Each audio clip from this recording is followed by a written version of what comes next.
नमस्कार.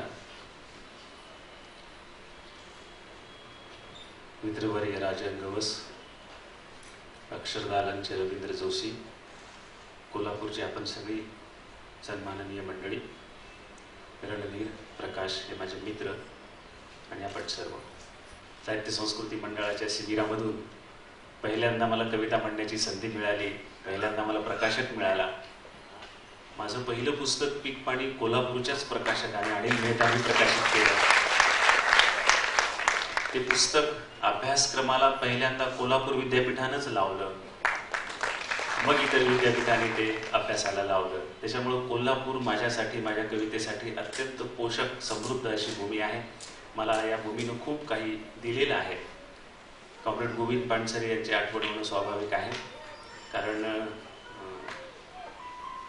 अभि पानसरे यांच्या पहिल्या स्मृती दिनाला मी जेव्हा आलो तेव्हा इथंच मला वाटतं प्रचंड मोठी दाद माझ्या कवितेला मिळाली होती.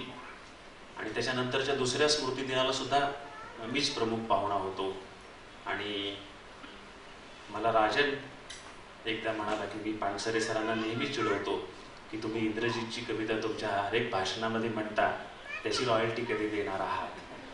त्या पानसरे सरांना सुरुवातीला मी अभिवादन करतो आणि आपल्या कार्यक्रमाला सुरुवात करूया.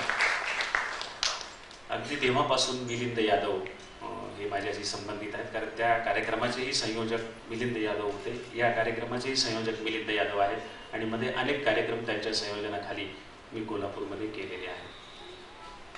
आमच्या पार्श्वभूमी सांगायला सांगितलेली आहे. इथून 500 किलोमीटर दूर परभणी जिल्हा आहे.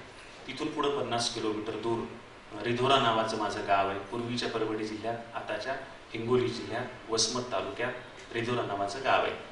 अतिशय छोटं असं गाव. 55 वर्षापूर्वी मी तिथं जन्माला आलो तेव्हा तिथली लोकसंख्या 150 होती आणि घराची संख्या 28 होती. एवढं छोटं ते गाव होतं. आज 1000 पर्यंत लोकसंख्या गेलेली आहे आणि 50-60 पर्यंत घराची संख्या गेलेली आहे. अशा त्या गावामध्ये 55 वर्षापूर्वी मी जन्माला आलो. मोगलाई निजाम काळातला तो सगळा काळ होता आणि नुकतीच मोगलाई संपलेली होती. आम्ही हैदराबाद मुक्तीसंग्रामातून मुक्त होऊन मराठवाड्यामध्ये सामील झालो होतो, संयुक्त महाराष्ट्रात सामील झालेलो होतो. ती पार्श्वभूमी, ते वातावरण सगळं तिथलं होतं. माझी पार्श्वभूमी, मी महानुभाव संप्रदायाचा आहे. महानुभाव, जो महानुभाव संप्रदाय कोल्हापूरला अजिबात नाही. कोल्हापूरकडं अजिबात महानुभाव संप्रदायाच्या अनुयायी सापडत नाही. हां, फलटणला आहेत, साताऱ्याकडे आहेत, कोल्हापूरला का नाहीत असा राजन मला प्रश्न पडला होता. तर चक्रधर स्वामींनी सांगितलं होतं त्यांच्या अनुयायांना की कोल्हापूरला तुम्ही जाऊ नका. त्याचं कारण सांगितलं होतं त्यांनी 2 गावांना आणि 2 देशांना, म्हणजे 2 राज्यांना तुम्ही जाऊ नका, त्या राज्यांमध्ये त्या गावामध्ये जाऊ नका असं सांगितलं होतं. मातापुरा कोल्हापुरा न वचावे, कानड देसा तेलंग देसा न वचावे, ते विषय बहळ देश तेथ अवधूत मान्य. त्या काळात शाक्तांच्या परंपरा इथं जास्त होत्या आणि शाक्तांच्या परंपरामध्ये ज्याला आपण पशुहत्या म्हणतो ती जास्त होती आणि त्याच्यामुळं तुम्ही अहिंसक आहात, तर तुम्ही या 2 गावांना आणि या 2 राज्यांमध्ये जाऊ नका असं सांगितल्यामुळं कोल्हापूरला महानुभाव संप्रदायाचे अनुयायी फारसे सापडत नाहीत किंवा इकडं ते यायला घाबरतात, येत नाहीत. कारण आता ते केव्हाच एकेकाळी असलेल्या परिस्थितीमुळं सांगितलेलं होतं. आज परिस्थिती बदललेली आहे, पण काही कर्मठ माणसं जी असतात ते आपलं एक तत्व धरून बसतात. चक्रधर स्वामींनी सांगितलं ना, कोल्हापुरा न वचावे, त्याच्यामुळे कोल्हापूरला ते येतच नाहीत, अजूनही येत नाहीत. खरं तर आता त्याच्यासाठी जास्त समृद्ध भूमी आहे.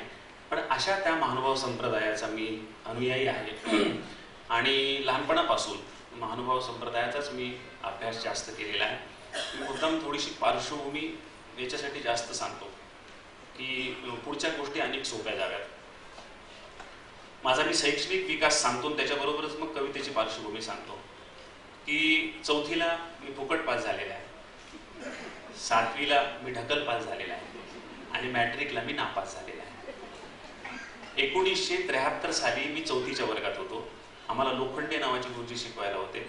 त्यांनी बोलवून सांगितलं की अरे यावर्षी तुम्हाला बोर्डाच्या परीक्षा आहेत. म्हटलं सर बोर्डाच्या परीक्षा म्हणजे काय? ते म्हणाले दुसऱ्या गावात जाऊन दुसऱ्या शाळेतल्या दुसऱ्या गुरुजीसमोर परीक्षा द्यायची. म्हटलं मग आम्ही नापास होणार. म्हणाले का बरं? म्हटलं तुम्ही आपले गुरुजी होते म्हणून पास करायचे, ते दुसरे गुरुजी आम्हाला कशाला पास करतील, आम्ही नापास होणार नाही. म्हणले अभ्यास करा, पास व्हाल तुम्ही.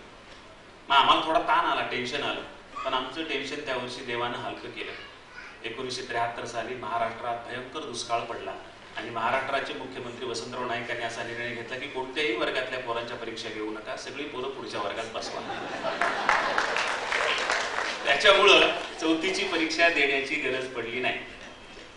7वीला जेव्हा गेलो, आजोळी गावी जाणं येणं करायचो आहेरवाडी, आम्हाला शिकवायला राजहंसाच्या स्वभावाचे पण आडनाव कावळे असलेले गुरुजी होते. आडनाव काही असतं काही लागतो, पण स्वभाव त्यांचा राजहंसासारखा होता. त्यांनी पुन्हा 7वीच्या वर्गात बोलवलं. बरोबर यावर्षी बोर्डाची परीक्षा. म्हटलं माहिती आहे आम्हाला बोर्डाची परीक्षा म्हणजे काय. म्हटले काय? म्हटलं दुसऱ्या गावात जाऊन दुसऱ्या शाळेतल्या दुसऱ्या गुरुजीसमोर परीक्षा द्यायची. गाव कोणतं? म्हणले पूर्णा जंक्शन. ठीक आहे, गेलो आम्ही, परीक्षा दिली, परत आलो. आम्हाला खात्री होती आम्ही नापास होणार, कारण आम्हीच परीक्षा दिली होती ना. पण जून मध्ये निकाल लागला आणि कावळे गुरुजींनी सांगितलं तुम्ही पास झाले. मग आम्ही सगळ्या पोरांनी शाळेवर मोर्चा काढला. आम्ही कसे काय पास झालो? आम्हाला खात्री होती ना नापास होणार म्हणून, आम्हीच परीक्षा दिली होती, आम्ही कसं काय पास झालो? तर कावळे गुरुजींनी सांगितलं की आम्ही तुमच्या डोळ्यात काही स्वप्न पाहिली, तुम्हाला इथंच अडकवून गुरामागं ठेवण्यापेक्षा आयुष्यभर आम्ही इथून तुम्हाला पुढं लोटलं, पुढं ढकललं आणि पुढं ढकलण्या इतके जे कमी मार्क पडले होते ते तुम्हाला दिले, तुम्ही ढकल पास झाला. 1979 साली मी मॅट्रिकला होतो आणि त्या वर्षी ना महाराष्ट्रात दुष्काळ पडला, ना राजहंसाच्या स्वभावाचे कावळे गुरुजी भेटले. त्याच्यामुळं ना फुकट पास झालो, ना ढकल पास झालो, सरळ सरळ नापास. नापास झाल्यावर वडिलांनी जवळ बोलावलं, म्हणजे इकडे यावं, इकडे यावं. आता पोरग आहे, त्याला मग गधड्या इकडे ये, नापास झाला, 2 थोबाडीत माराव्यात, विचाराव्यात अभ्यास का केला नाही. पण माझे वडील अत्यंत सुसंस्कृत होते आणि ते रागावले की जास्त सुसंस्कृत पाहिजे. त्याच्यामुळे वडिलांनी जेव्हा इकडे या असं म्हटलं काहीतरी प्रकरण आता बिघडलेलं दिसतंय. म्हणजे तुम्ही आता काय करणार आहात? आपण जे सांगणार आहात तेच आम्ही करणार आहोत. ते म्हणले मग तुम्ही करण्यासारखं आता एकच काम जगात शिल्लक आहे. म्हटलं कुठलं? म्हणले गुरं राखा. आमच्या मराठवाडी भाषेत ढोरं वळा. ठीक आहे, ढोरं वळली, इतकी छान ढोरं वळली, इतकी छान गुरं राखली, इतकी छान गुरं राखली की त्या वर्षी कोणी गुरं राखण्याची स्पर्धा घेतली असती तर महाराष्ट्रात माझा पहिला नंबर आला असतो, मेरिट मध्ये पहिला आला असतो. कारण सगळे गुराखी गायींना काठीनं मारत मारत शेतात नेतात.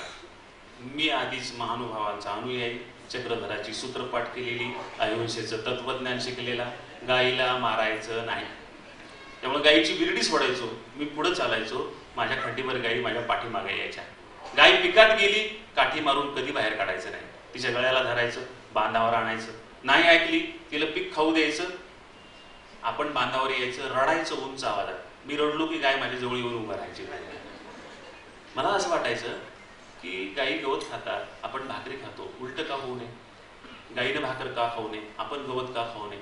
म्हणून आईनं बांधून दिलेलं भाकरीचं गठुडं, त्यातली कोरकोर भाकर मी वासरांना चारून टाकायचो आणि दिवसभर गवताचे कोवळे कोवळे तुरे खाऊन मी राहायचो.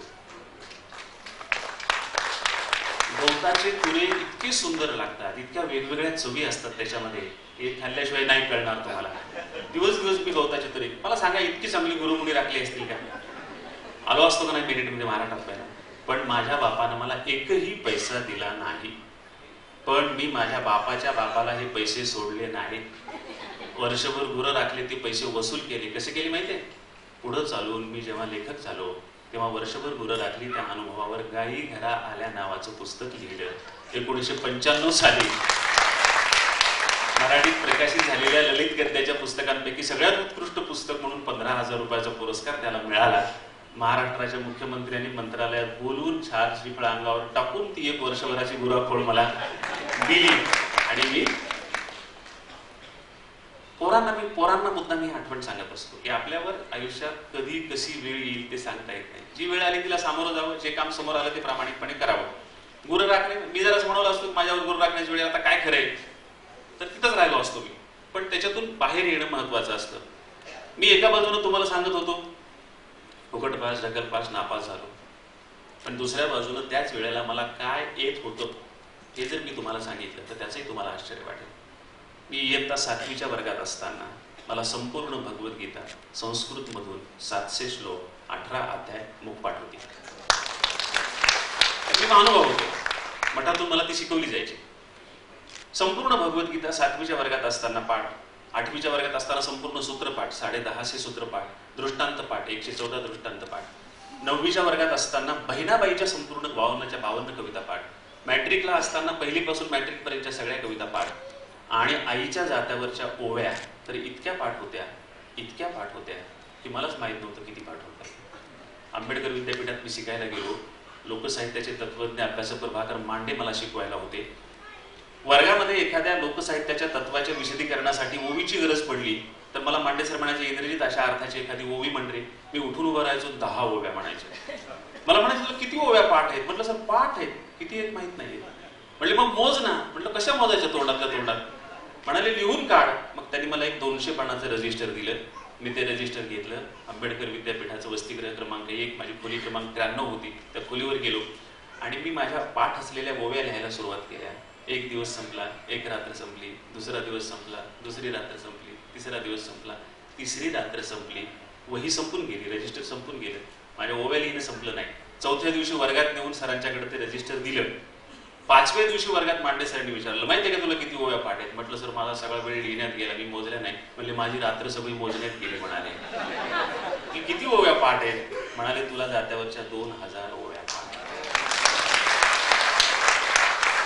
याला जात्यावरच्या 2000 ओव्या पाठ होत्या. संपूर्ण भगवद्गीता पाठ होती, सूत्रपाठ पाठ होता, दृष्टांत पाठ होता, बहिणाबाई चौधरी पाठ होती, मराठीतल्या शेकडो कविता पाठ होत्या. तो मुलगा फुकट पास, ढकल पास, नापास होत होता.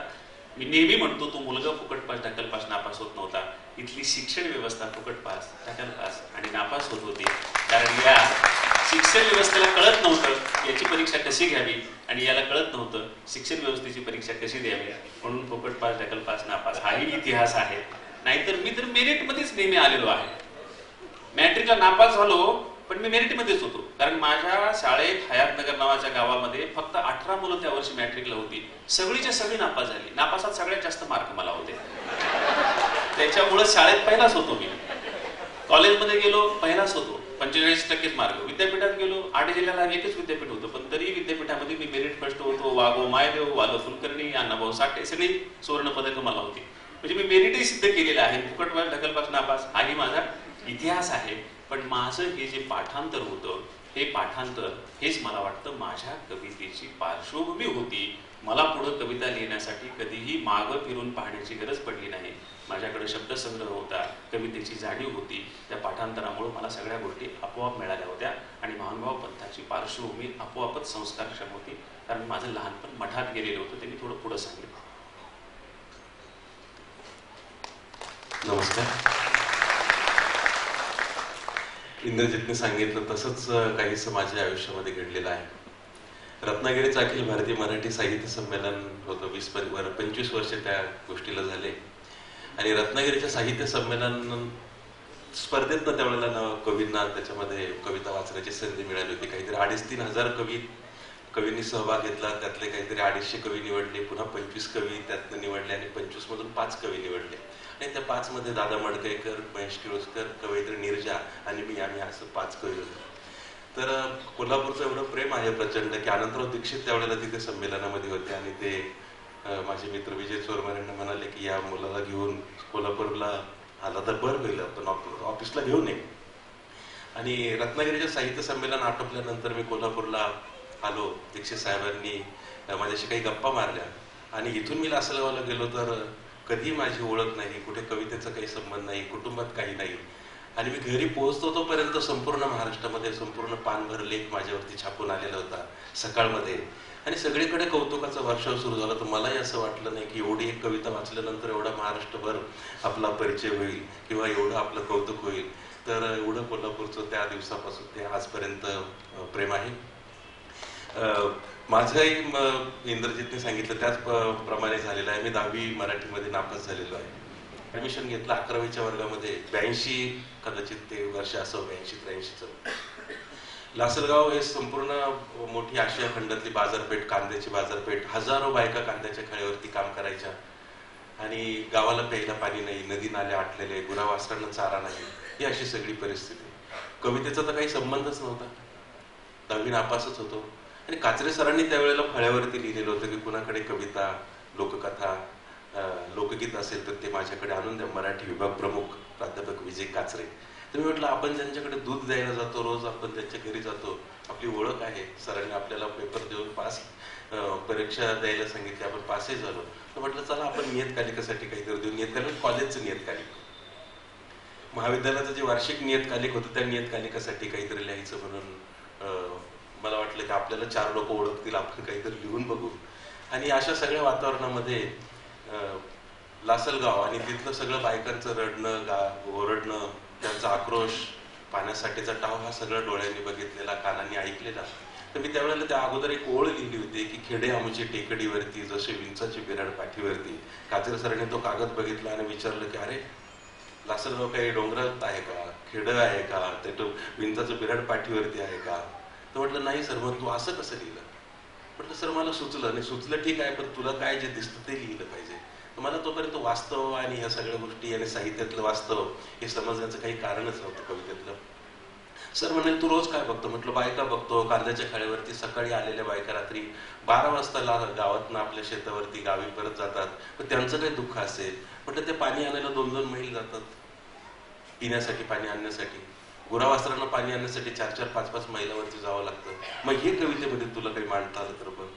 अजून काय बघतं? म्हटलं माझ्या शेतामध्ये भेगाडलेली जमीन आहे, बाबळीची बांधावरची झाडं आहे, बेलाईत उतरलेलं आहे, बागायत नाहीये, पाणी नाहीये, मग त्याचं वर्णन काहीतरी तू कर.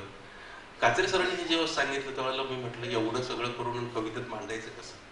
तर शेतामध्ये एक रुईचं झाड होतं आणि ते रुईचं झाड बघितल्यानंतर मला एक ओळ सुचली. ती ओळ अशी होती की वाळल्या झाडाचा पाचोळा भुईला, फाटल्या भुईचा आधार रुईला.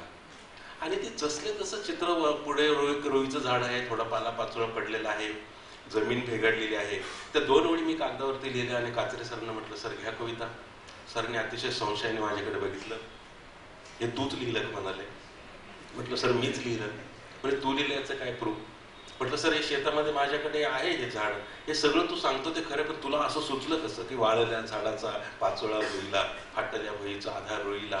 हे मला सांगता येत नव्हतं. जे दृश्य दिसत होतं ते माझ्या डोळ्यासमोरून जात नव्हतं. मी सरांना म्हटलं सर येऊन बघा. सर म्हणाले तू सांगतो ते खरं आहे, मला कळतंय सगळं, तुला हे सगळं लिहिता कसं? अनेक दिवस मी प्रयत्न करत होतो की सरांना सांगू कसं, समजून सांगू कसं, ते मला सांगता आलं नाही. आणि अचानक मला असं आठवलं की लहानपणी आम्ही एका दत्त मंदिरामध्ये गुरुवारी जायचो आणि संध्याकाळ झाली की आरती सुरू झाली की तिथे एक बाई तिच्या अंगात येणं जे म्हणतात तो प्रकार तिथे दत्त मंदिरामध्ये सुरू व्हायचा. आणि ती बाई म्हणायची पंढरपुरात झाडाला पाहिलं नवथरे तत्ते. आणि तालासुरामध्ये काहीतरी ती एक लाईमध्ये काहीतरी म्हणायची आणि तिची चाल जी होती ती चाल माझ्या मनामध्ये जसली तशीच होती की पंढरपुरात झाडाला पाहिलं नवथरे तत्ते. ही चाल माझ्या मनात कुठेतरी पक्की असेल, कवितेचा काही त्याच्याशी संबंध नाही. आणि ते रुईचं झाड ज्यावेळेला समोर दिसतं, त्याचं वर्णन जेव्हा दिसतं त्यावेळेला मी त्या तालासुरात आहे काय म्हणून लिहून बघितलं. म्हटलं पंढरपुरात झाडाला पाहिलं, वाळल्या झाडाचा पाचोळा भुईला. मला आयडिया येऊन गेली की म्हटलं अरे त्या तालासुरातच आपण त्या बाईचं म्हणतोय. आणि तिच्या तालासुरामध्ये त्या ओळी मी करत करत सर म्हणाले अजून 2 ओळी, अजून 2 ओळी, असं करत करत एक 8 ओळीची ती कविता काचरे सरांना दिली. आणि नियतकालिक, वार्षिक नियतकालिक ज्यावेळेला प्रकाशित झालं त्यावेळेला मी वाट बघू लागलो की ते अंक येईल, माझी कविता त्याच्यामध्ये छापलेली असेल. मी तो अंक घेतला, रांगेत उभं राहून पानं बघितली, त्याच्यात माझी कविता नव्हती. पण सरांनी 1 वर्षभर आपल्याला झुलवत ठेवलं, कविता तर काही छापली नाही. माझ्या मनात सरांबद्दल थोडीशी कटुता निर्माण झाली. सरांच्याही लक्षात आलं की हा नाराज झालेला आहे. 1-2 महिना त्याच्यामध्ये गेला आणि सरांनी मला घरी बोलवलं आणि माझ्या हातामध्ये एक छोटासा अंक दिला आणि साखर दिली. म्हणाले तुझी कविता ही कॉलेजच्या नियतकालिकापेक्षा मोठी आहे. ती कविता मी अनुष्टुप सारख्या एका दर्जेदार नियतकालिकाला पाठवली. ज्या नियतकालिकाच्या संपादक मंडळावरती अशोक केळकर, कविवर नाधो महानोर, पुरुषोत्तम पाटील, डॉक्टर रमेश्वर भिडे, मसू पाटील, ही सगळी दिग्गज साहित्यिक मंडळी संपादक मंडळावरती काम करत होती. आणि या संपादक मंडळांना जर कविता आवडली तरच ती कविता त्या नियतकालिकामध्ये छापली जात होती. सरांनी सांगितलं की सगळी मोठी कवी मंडळी, साहित्यिक समीक्षक मंडळी यांना तुझी कविता आवडलेली आहे आणि तुझी कविता ज्या पानावरती छापून आलेली आहे त्या पानावरच्या जर तू कवितांची इतर नावं वाचली तर तुझ्या लक्षात येईल की अनेक मराठीतल्या मोठ्या कवींच्या बरोबर तुझी कविता छापून आलेली आहे. मला खूप कौतुक वाटलं. परत गंमत एक झाली की अनुष्टुप सारखा नियतकालिक, आणि मला हवं होतं कुठेतरी काहीतरी आपल्याला 4 लोकांनी ओळखावं. कॉलेजला छापून आले तर 1500 मुलं मला म्हणाले असते की प्रकाश होळकरची कविता आहे. मी तो अनुष्टुप गावात विचारायचो, कुणाकडे अनुष्टुप येतो का, तर कुणीच म्हणाला अनुष्टुप येत नाही आमच्याकडे. मी ग्रामपंचायत वाचनाला विचारलं अनुष्टुप येतो का, तर ते उच्चारच त्यांना करता येत नव्हतं, अनुष्टुप काय वगैरे काय. तर एकच अंक आहे गावामध्ये यायचा, तो फक्त काचरे सरांच्या घरी. आणि मी काय त्याच्यातनं मला कोण ओळखणार आणि काय. मी म्हटलं कुठे छापून आले एका एकच कविता छापून आली अनुष्टुपला, ज्याचा एकच अंक येतो, तोही 40 पानाचा अंक, आणि तोही काचरे सरांच्या घरी. अशा पद्धतीने तिथं सुरुवात झाली. पण घडत असं गेलं की तो अंक प्रकाशित झाल्यानंतर खूप चांगल्या साहित्यिकांची मला पत्र येऊ लागली. त्याच्यामध्ये पद्मश्री नाधू महानोर आहेत, विजय तेंडुलकर आहेत, शंकर वैद्य सर आहेत, शांताताई शेळके, अरुणा ढेरे, असे खूप कवी कवयित्रींची मला पत्र आली की तुला खूप चांगली लय सापडली आहे, लोकगीताचं भान आहे, ग्रामीण कवितेचं सगळं आवाक आहे सगळं. मला असं वाटत होतं की कुठली ग्रामीण कविता, कुठली लोकलय, कुठली गेयता, कुठलं मीटरची कविता. मला तर त्या एका अडाणीबाईनं शिकवलं होतं की पंढरपुरात झाडाला पाहिलं नव्हतं रे दत्त्या, आणि मी म्हणत होतो की वाळल्या झाडाचा पाचोळा भुईला, फाटल्या भुईचा आधार होईला. या पद्धतीनं आणि या प्रकाराने माझ्या कवितेचे प्रवास सुरू झाला. औरंगाबाद विद्यापीठामध्ये इंग्रजीत शिकत असताना गोगाय नावाची एक टेकडी आहे, आणि तो बऱ्याच वेळेला तास संपले की त्या टेकडीवरची, म्हणजे ती इतकी उंच टेकडी आहे की आपण जायला दमछाक होतो. तर त्या टेकडीवर तो जायचा आणि त्याची नजर आणि मनामध्ये जे साठवलेलं गाव आहे त्याचे एक आर्त आणि त्याची नजर सगळी गावाकडे असायची. त्याच्या आधी श्रद्धाभावाची एक कविता त्याने लिहिली होती, त्याच्या वह्या होत्या. पण पीक पाणी हा जो सगळा संग्रह एमएच्या वास्तव्य काळात आकाराला आला, आणि ज्या त्याने एका कवितेत असं म्हटले की ज्याला पाखरांची भाषा कळते, मुंग्यांचे संकेत कळतात, जमिनीतले अंतप्रभा ज्याला कळतात, त्याला मी वेगळ्या अर्थानं देव मांडतो. तर असं शेती संस्कृतीचं वेगळं भान व्यक्त करणार आणि ती सगळी सळसळ त्या काळामध्ये त्यानं सजीव आपल्या कवितेमध्ये करून ठेवली. तर त्या काळाविषयी कवितेची पार्श्वभूमी आणि शैक्षणिक पार्श्वभूमी तुम्हाला सांगितली. एक 5वी-7वीच्या वर्गात असताना लिहिली, एक 11वी-12वीच्या वर्गात असताना लिहिली, आणि एक MA ला असताना लिहिली. हे 3 वेगवेगळे टप्पे होते माझ्या कवितेचे. 5वी-6वीच्या वर्गात असताना मी जी कविता लिहिली ती महानुभाव पंथाच्या संदर्भातली कविता होती. मी आज तुमच्या समोर उभा आहे, प्राध्यापक आहे, माझं लग्न झालंय, मला 2 मुलं आहेत, पण परिस्थिती अशी नव्हती. मला महानुभावांच्या मठात सोडलेलं होतं, मी संन्यासी होणार होतो, मी महानुभाव होणार होतो, कदाचित मोठा महंत झालो असतो. पण मला माझ्या आईनं नवस केला म्हणून मठात सोडलं, मठात नेऊन सोडलं, आणि आजी उपोषणाला बसली की नातवाला का सोडलं, मठात का सोडलं, त्याला परत आणा. आई म्हणाली आपण नवस केला होता देवाला, आपण त्याला सोडलेला आहे, त्याला कसं परत आणता येईल. नाही म्हणाली, परत आणल्याशिवाय मी जेवणार नाही.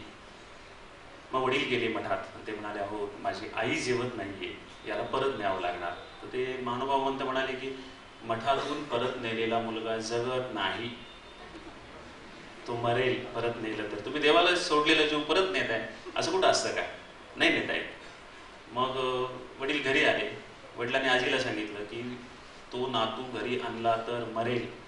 आजी म्हणाली त्याला नाही आणलं तर मी मरेल, मी पण नाही जगणार, त्याला जर परत नाही आणलं तर मी मरेल. मग वडिलांच्या समोर एवढा प्रश्न पडला. वडिलांनी जाऊन म्हणताना विनंती केली की काहीही करा, त्याला आम्हाला परत घेऊन जा. मग ते पोत्या पित्या काढून बसले, काय करायला पाहिजे पर्याय. म्हणाले आहे एक पर्याय याच्यावर, जीवाच्या बदल्यात जीव सोडा. वडील घरी आले, आजीला म्हणाले जीवाच्या बदल्यात जीव सोडा म्हणून. आजी म्हणली नाही, माझं कुठलंच नातवंड मी देऊ देणार नाही, म्हणजे ह्याच्या बदल्यात दुसरं नातवंड असं नाही. मग पुन्हा त्याच्यावर पर्याय काय, तर म्हणाले जीवाच्या बदल्यात जीव म्हणजे त्याचा भाऊच असं नाही, गाईचं वासरू सोडलं तरी चालतं, त्याच्यामुळं माझ्या बदल्यात गाईचं वासरू मठात नेऊन सोडलं आणि मी वासरू घरी परत आणलं. मी ज्या काळात मठात होतो मी दुःखी नव्हतो, मी आनंदित होतो, मला आनंदच होता, कारण मला नाद होता त्या सगळा आध्यात्मिक धार्मिक स्वरूपाचा, देवाच्या भक्तीचा वगैरे. तर त्या काळात मी मनपूर्वक भक्ती करायचो देवाची. त्या काळात मी पहिल्यांदा त्या स्वरूपाची कविता लिहिली. मला अजूनही आठवते ती कविता. करा चक्रेशाचे ध्यान, ईश तोच खरा जाण, ईश कृपेचा सागर, नको घेऊ रे माघार, श्रद्धा ठेव देवावर, माथा ठेव पायावर, भव सागरा दुस्तर, तरण्यास नाम थोर, दास म्हणे इंद्रजित, दूर करी देवा स्वार्थ. अशा प्रकारची ती पहिली कविता होती, संपूर्णपणे धार्मिक. ती अर्थात कुठं छापली नाही, काही नाही. माझ्या ती वही आहे, स्वतंत्र 100 पानाची वही आहे, ती गाथाच आहे त्या काळातल्या कविताची. ते काही नंतर लक्षात आलं की हे काही खरं नाही. नंतर दुसऱ्यांदा मी जेव्हा वर्षभर गुरं राखून, धाकटा भाऊ माझा प्रभाकर नावाचा, तो हुशार होता फार, तो 7वीला भरपूर मार्क मिळवून पुढे आला. तर गावातल्या शिक्षकांनी सांगितले की ते तुमचं मोठं पोरगं जरी नापास झालं आणि तुम्ही त्याला जरी गुरं राखायला सांगितली तरी ह्याला मात्र तुम्ही शहरातल्या शाळेत घाला. मग त्याला शहरातल्या शाळेत घेऊन घालायला ठेवलं. पण त्या शहरातल्या शाळेमध्ये त्याला ठेवत असताना तेव्हा मेस हॉटेलमध्ये जेवण मिळत नसे, मुलांना हातानं स्वयंपाक करून खावा लागत असे आमच्या तिकडं. मग त्याला स्वयंपाक कोण करून घालणार? तर मी साने गुरुजींचं बघतो, त्याच्यामुळे आईला सगळी कामं करू लागायचो. तेव्हा मला दळता यायचं, सारवता यायचं, झाडता यायचं, स्वयंपाक करता यायचा. तर मग त्याला ही सगळी कामं खोलीवर करून देण्यासाठी मला पाठवण्यात आलं. मी खोलीवर गेलो तिथं आणि भावाला सगळा स्वयंपाक करून जेवू घालायचो आणि दिवसभर पुस्तक वाचत बसायचो. एकदा वडील आले गावाकडून, म्हणले हे काय वाचायला तू? आता तू शाळेत नाहीस, काय नाहीस? म्हणलं ह्या कथा कादंबऱ्या असतात. म्हणजे हे वाचल्यानं काय होतं? म्हटलं काही नाही, करमणूक होते. म्हटले मग तुमचं ते राहिलेला विषय जो आहे मॅट्रिकचा नापास आहे, त्याच्याऐवजी ते काढा की. म्हणले ते शिका तुम्ही. म्हटलं ट्युशन लावावं लागतं. म्हणले लावा. म्हणलं पैसे द्यावे लागतात. म्हणले पास झाल्यावर देऊ. ट्युशनच्या गुरुजीला विचारलं, प्रेमचंद नावाचे गुरुजी होते, त्यांना म्हणलं सर मला ट्युशन लावायचे. म्हणले हरकत नाही, लावा. पण म्हटलं एक अटाशी आहे. माझे वडील म्हणाले की पास झाल्यावर पैसे. ते थोडा वेळ थांबले, म्हणाले हरकत नव्हती, पण माझ्याकडे मुलं फार आहे, तरी बसायला जागा नाही तुला, तू दुसऱ्या कुठल्या तरी गुरुजीकडे जा. म्हटलं ठीक आहे, तुमची मुलं आधी बसू दे, मी नंतर बसेल. नाही जागा मिळाली तर मी कुठेही बसेल. मग कधी कधी त्या गुरुजींची, प्रेमचंद गुरुजींची पूर्ण खोली भरायची. तर मी बाहेर मुलांनी जिथे चप्पल कुठं सोडली ते खिडकीजवळ बसायचो, त्यांनी ट्युशन ते मुलांना शिकवलेलं ऐकायचो. आणि मग इंग्रजीची परीक्षा दिली, इंग्रजी पास झालो. वडील म्हणाले आता बसून काय करता, तुला आणखी काही दिवस राहावंच लागणार आहे भाकरी करून खाऊ घालायला. तेव्हा तू तर कॉलेज आहे, म्हणले कॉलेजला जा, ऍडमिशन घे. आता मी गुराख्याची फक्त काठी घरी ठेवली होती, बाकी माझा वेश पूर्ण गुराख्याचा होता. मी जरी भावाला शहरामध्ये भाकरी घालायला आलो तरी कमरेला धोतर होतं, अंगात शर्ट नव्हतं, आंगडं होतं गावाकडचं, डोक्यावर टोपी होती, खांद्यावर उपरणं होतं, कपाळावर अष्टगंध होता. अशा अवस्थेत कॉलेजला कसं जायचं? कॉलेजला जाणारी पोरं तर एकदम पॉश असायची. मग मी कॉलेजला जाऊन पाहिलं, 2-3 दिवस दुरून दुरून पाहिलं कॉलेज कसं असतं ते. 3ऱ्या-4थ्या दिवशी कॉलेजच्या गेटमधून प्रवेश केला, आतमध्ये फिरून पाहिलं. 5व्या दिवशी ऍडमिशनच्या रांगेमध्ये मी उभा राहिलो. त्या ऍडमिशनच्या रांगेमध्ये उभा राहिलो तर माझ्या समोर आलं लक्षात की माझ्या समोर धर्मेंद्र उभा आहे, त्याच्या समोर जितेंद्र उभा आहे, पाठीमागं पाहिलं अमिताभ बच्चन उभा आहे, त्याच्या पाठीमागं पाहिलं कमल हसन उभा आहे. म्हणजे हिरो स्टाईल केलेली सगळी मुलं कपड्याची. मी माझा थोडा आत्मा बाजूला काढला, ती रांग पाहिली, म्हणलं मध्येच कुठेतरी दादा पोंडके उभा आहे, धोतर वगैरे घातलेला.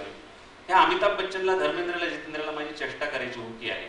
कुणी माझ्या समोरून धोतर ओढते, कुणी मागून शर्ट ओढते, मागून शर्ट ओढले मी पुढे सरकायचो, पुढून धोतर ओढले मी मागं सरकायचो. पण अमिताभ बच्चनला जरा आणखी चेष्टा करायची संधी आली, त्यांना असं वरून उंच माझी अशी टोपी उचलली, ती मागच्या मुलाकडे गेली, त्यानं मागच्या मुलाकडे गेली, ती त्यानं मागच्या मुलाकडे गेली, ती तिकडेच गेली, अजून परत आली नाही टोपी. माझं धोतर ओढलं मला काय नाही वाटलं, शर्ट ओढलं मला काय नाही वाटलं. पण जेव्हा माझी सन्मानाची मुकुट डोक्यावरची टोपी उचलली तेव्हा माझी, आपण म्हणतो की तळपायाची आग मस्तकात गेली. माझी तळपायाची आग तर मस्तकात गेलीच गेली, पण मस्तकात फिरून ती पुन्हा खाली आली. माझ्या लक्षात आलं की माझ्या पायामध्ये असं जबरदस्त खेटर आहे की असं जबरदस्त खेटर या कोणाच हिरोच्या पायामध्ये नाही. मी ते खेटर काढलं आणि मी सगळ्या हिरोंना पडवायला सुरुवात केली. मुख्य प्राशांनी मला धरलं, प्राचार्यांच्या कॅबिनमध्ये नेलं. रावसाहेब पतंगे म्हणून प्राचार्य होते, ते म्हणजे दिसायला तर बावळट दिसतो, लय फायटिंग करू लागलो म्हणजे. मग मी रडत रडत त्यांना माझी कहाणी सांगितली. म्हटलं मी असा खेड्यातून आलेला मुलगा आहे, ही शहरातली मुलं मला चिडवू लागली, मला हे करू लागली, म्हणून मला खूप राग आला म्हटलं. आणि मग त्यांनी माझी बाजू समजून घेतली. त्या मुलांच्या पालकांना बोलवून त्यांना सांगितलं की इथून पुढे याला त्रास देतील तुमची मुलं तर आम्ही तुमच्या मुलाला रेस्ट तिकीट करू. आणि मला सांगितलं की तू अजिबात घाबरायचं नाही, तू छानपैकी कॉलेजमध्ये यायचं, तुला पाहिजे ती पुस्तकं मी देईल, काय पाहिजे ते मदत मी देईल. आणि त्याच ज्या मुलांनी माझं शर्ट टोपी ओढलं त्याच मुलांनी कॉलेजच्या 2ऱ्या वर्षी मला कॉलेजच्या विद्यार्थी संसदेचा अध्यक्ष केले. त्याच मुलांनी अतिशय प्रेमाने विसरून गेले तेही आणि मीही विसरून गेलो. पण ज्या दिवशी माझी टोपी उचलली होती ना त्या दिवशी माझ्या कविता लेखनाचा 2रा टप्पा होता. 2ऱ्या टप्प्यावरची मी कविता लिहिली. त्या मुलांना उद्देशून मी असं म्हटलं होतं, ती पिकपाडीमध्ये कविता आहे. 12 मास खळाळणाऱ्या दांडातून आम्ही उकललो नाहीत केळीच्या गाव्यासारखे. सवलतीचे दांड, पगाराचे दांड, पैशाचे दांड आमच्या आईवडिलांच्या भोवती नव्हते. 12 मास खळाळणाऱ्या दांडातून आम्ही उकललो नाहीत केळीच्या गाभ्यासारखे, आम्ही वाढलो वर्षानुवर्ष अवर्षणग्रस्त भागातल्या झुडपासारखे. 12 मास खळाळणाऱ्या दांडातून आम्ही उकललो नाहीत केळीच्या गाभ्यासारखे, आम्ही वाढलो वर्षानुवर्ष अवर्षणग्रस्त भागातल्या झुडपासारखे. पण खबरदार आम्हाला खुरटे समजालतं, पण खबरदार आम्हाला खुरटे समजालतं, कारण तुमच्यापेक्षा आम्ही अनुभवाचे उन्हाळे पावसाळे जास्त पाहिले. तुमच्यापेक्षा आम्ही अनुभवाचे उन्हाळे पावसाळे जास्त पाहिलेले आहेत. ह्या अनुभवाच्या उन्हाळ्या पावसाळ्याचं बळ पाठीमागं असल्यामुळं नंतरची कविता मग विकसित होऊन गेली. त्यानं सांगितल्याप्रमाणे औरंगाबादला आलो. औरंगाबादमध्ये आल्यावर पुन्हा तीच परिस्थिती. त्या परिस्थितीमध्ये कॉलेजमध्ये विद्यापीठात ऍडमिशन मिळाल्यानंतर वसतिगृहात ऍडमिशन मिळायला, म्हणजे जागा पाहिजे रे टेकवायला. औरंगाबादमध्ये पोचकं घेऊन आलो, पण कुठं ठेवायचं पोचकं, कुठं थांबायचं. ब्रह्मानंद देशपांडे म्हणून प्राध्यापक होते, इतिहासाचे अभ्यासक. ते म्हैसाला व्याख्यानाला जाताना एकदा त्यांची माझी एसटीत ओळख झाली होती आणि त्यांनी पत्ता दिला होता आणि सांगितलं होतं की तुला गरज पडली तर माझ्याकडे ये. तर मी त्यांच्याकडे गेलो आणि मला प्रवेश आणि वसतिगृह मिळेपर्यंत ब्रह्मानंद देशपांडे यांनी त्यांच्या घरामधली एक खोली राहायला दिली होती. आणि महिन्याभरानंतर मला वसतिगृहामध्ये ऍडमिशन मिळालं. श्रीकांत देशमुख माझ्या बरोबर होता, त्याला वसतिगृहात ऍडमिशन मिळालं. कोतापल्ले सरांनी प्रयत्न करून आम्हाला वसतिगृह मिळवून दिलं. आमच्या मार्कानुसार ते मिळत नव्हतं. वसतिगृहामध्ये सामान टाकल्याच्या नंतर सगळी मुलं आता कुठं जायचं, तर सगळे म्हणाले चला फिरायला. कुठं? गुलमंडीवर. औरंगाबादला गुलमंडी नावाचं एक ठिकाण आहे. गुलमंडीवर. औरंगाबाद म्हणजे मुस्लिम वसाहत असल्यामुळे तिथल्या नावं सगळी मुस्लिम संस्कृती होती. गुलमंडीवर. गुलमंडीवर कशाला जायचं, तर गुलमंडीवर मजा असते म्हणाले. तर काय मजा असते बाबा, म्हणून त्या सगळ्या मुलांच्या मागं मागं मी गेलो. तर माझ्या लक्षात आलं की ही गुलमंडी आपल्यासाठी नाही. कारण गुलमंडीवर जाऊन सिगरेट तोंडात घेऊन, पान खात खात, पान टपरीवर कोपर ठेवून येणाऱ्या जाणाऱ्या मुली निहाळणे, हे त्या सगळ्या मुलांच्या डोक्यामध्ये होतं. मुलं तेच करत होते, पण त्याच वेळेला मी मुलींना पाहू शकत नव्हतो. मी आजूबाजूला काय आहे ते पाहत होतो. तो जो रस्ता होता, गुलमंडी होती, मध्ये चौक होता, चौकात हौद असल्यासारखा होता, त्याच्यात वाळू होती, त्याच्यात गायी बसलेल्या होत्या आणि त्या गायी कागद खात होत्या. कागद खाणाऱ्या गायी मी पहिल्यांदाच पाहत होतो. काही खरकट असेल त्या कागदाला टाकलेलं असं लोकांनी, ते कागद खात होत्या गायी. त्या गायींना पाहून मला पुन्हा रवींद्र म्हणाला ती कविता सुचली की गुलमंडीवर गेलं तर मला दिसतात कागद खाणाऱ्या गायी. गुलमंडीवर गेलं तर मला दिसतात कागद खाणाऱ्या गायी. अरे आपण काय द्यावेत पोरींना धक्के, डोळ्यासमोर येते अर्धनग्न मायबाई. अरे आपण काय द्यावेत पोरींना धक्के, डोळ्यासमोर येते अर्धनग्न मायबाई. कारण माझ्या लक्षात आलं की गुलमंडीवर जायचं तर तुम्हाला अंगावर धड शर्ट पाहिजे, न फाटलेला खिसा पाहिजे आणि त्यात कोऱ्या कोऱ्या नोटा पाहिजे, तर तुम्ही गुलमंडीवर जाऊ शकता. हे काहीच आमच्याकडे नसल्यामुळं श्रीकांत देशमुखनी आणि मी दुसऱ्या दिवशी ठरवलं की जिथं आपला अपमान होईल अशा ठिकाणी आपण जा कशाला, जिथं आपला सन्मान होईल अशा ठिकाणी आपण जाऊ. आणि मग आमच्या लक्षात आलं की समोर तिकडे गुलमंडी आहे, पण त्याच्या विरुद्ध बाजूला वसतिगृहाच्या पाठीमागून एक गोगाबाबाची टेकडी म्हणून उंच डोंगर होता आणि या डोंगरावर गेलं तर आपल्याला एकही पैसा लागणार नाही, मजा येईल. म्हणून श्रीकांत देशमुख आणि आम्ही डोंगरावर गेलो, गोगाबाबाच्या टेकडीवर बसलो. त्या गोगाबाबाच्या टेकडीवर एकदम सुळक्यासारखा समोर एक दगड होता, त्या दगडावर बसलो मी आणि समोर पाहिलं तर संपूर्ण अख्खा औरंगाबाद शहर मला दिसत होतं फोटोत पाहिल्यासारखं. आणि ते औरंगाबाद शहर दिसत असताना जी गुलमंडी काल मी गेलो असताना मला ज्यानं अपमानास्पद वागवलं होतं, माझ्या हीनत्वाची जाणीव करून दिली होती, ती गुलमंडी अत्यंत शूद्र छोटी टिंबा एवढी दिसत होती. आणि मग तिथं बसून मग असं वाटलं की तिकडून माझ्या गावाकडून येणारी रेल्वे इकडे प्रकाशच्या गावाकडे नाशिकला चालली, ती मी सांगितले म्हणून चालली, माझ्या ऑर्डरनं चालली. गावामध्ये फिरणाऱ्या सगळ्या बसेस माझ्या ऑर्डरनं चाललेल्या आहेत आणि या सगळ्या शहराचं सूत्रसंचलन मी करतो आहे या टेकडीवर बसून. म्हणून मी त्यावेळेस पुन्हा 4 ओळी गेल्या होत्या की गोगाबाबाच्या टेकडीवर बसून मी अख्खा औरंगाबाद शहर खेळविलं. गोगाबाबाच्या टेकडीवर बसून मी अख्खा औरंगाबाद शहर खेळविलं. एवढंच का होईना, इतकंच का होईना, पण सम्राटपद मिळविलं. एवढंच का होईना, इतकंच का होईना, पण सम्राटपद मिळविलं. त्या सम्राट पदासाठी मग आम्ही रोज जाऊ लागलो गोगाबाबाच्या टेकडीवर. पाऊस सुरू झाला होता, जून महिना उलटून गेला होता. सगळीकडे आजूबाजूची 13 गावं दिसायची, एवढी उंच ती टेकडी होती. त्या गावामधली शिवारं दिसायची, त्या शिवारामधले शेतकरी दिसायचे, पेरण्या सुरू झालेल्या दिसायच्या. समोर अख्खा औरंगाबाद शहर दिसायचं. उजव्या हाताला देवगिरीचा किल्ला दिसायचा, डाव्या हाताला हरसूलचा जेल दिसायचा. जिथं नाहक काही गुन्हा नसताना माझा बाप माझ्या लहानपणी जेलमध्ये 10 महिने पडून होता आणि माझं घर कुटुंब उद्ध्वस्त झालं होतं आणि माझ्या पाठीमागं दिसत नव्हत्या, पण त्याच डोंगराच्या पाठीमागं होत्या जगामध्ये आमच्या मराठवाड्याची मान उंच करणाऱ्या वेरूळच्या लेण्या होत्या. त्या लेण्याच्या डोंगरावरच इकडच्या बाजूने मी बसलेला होतो.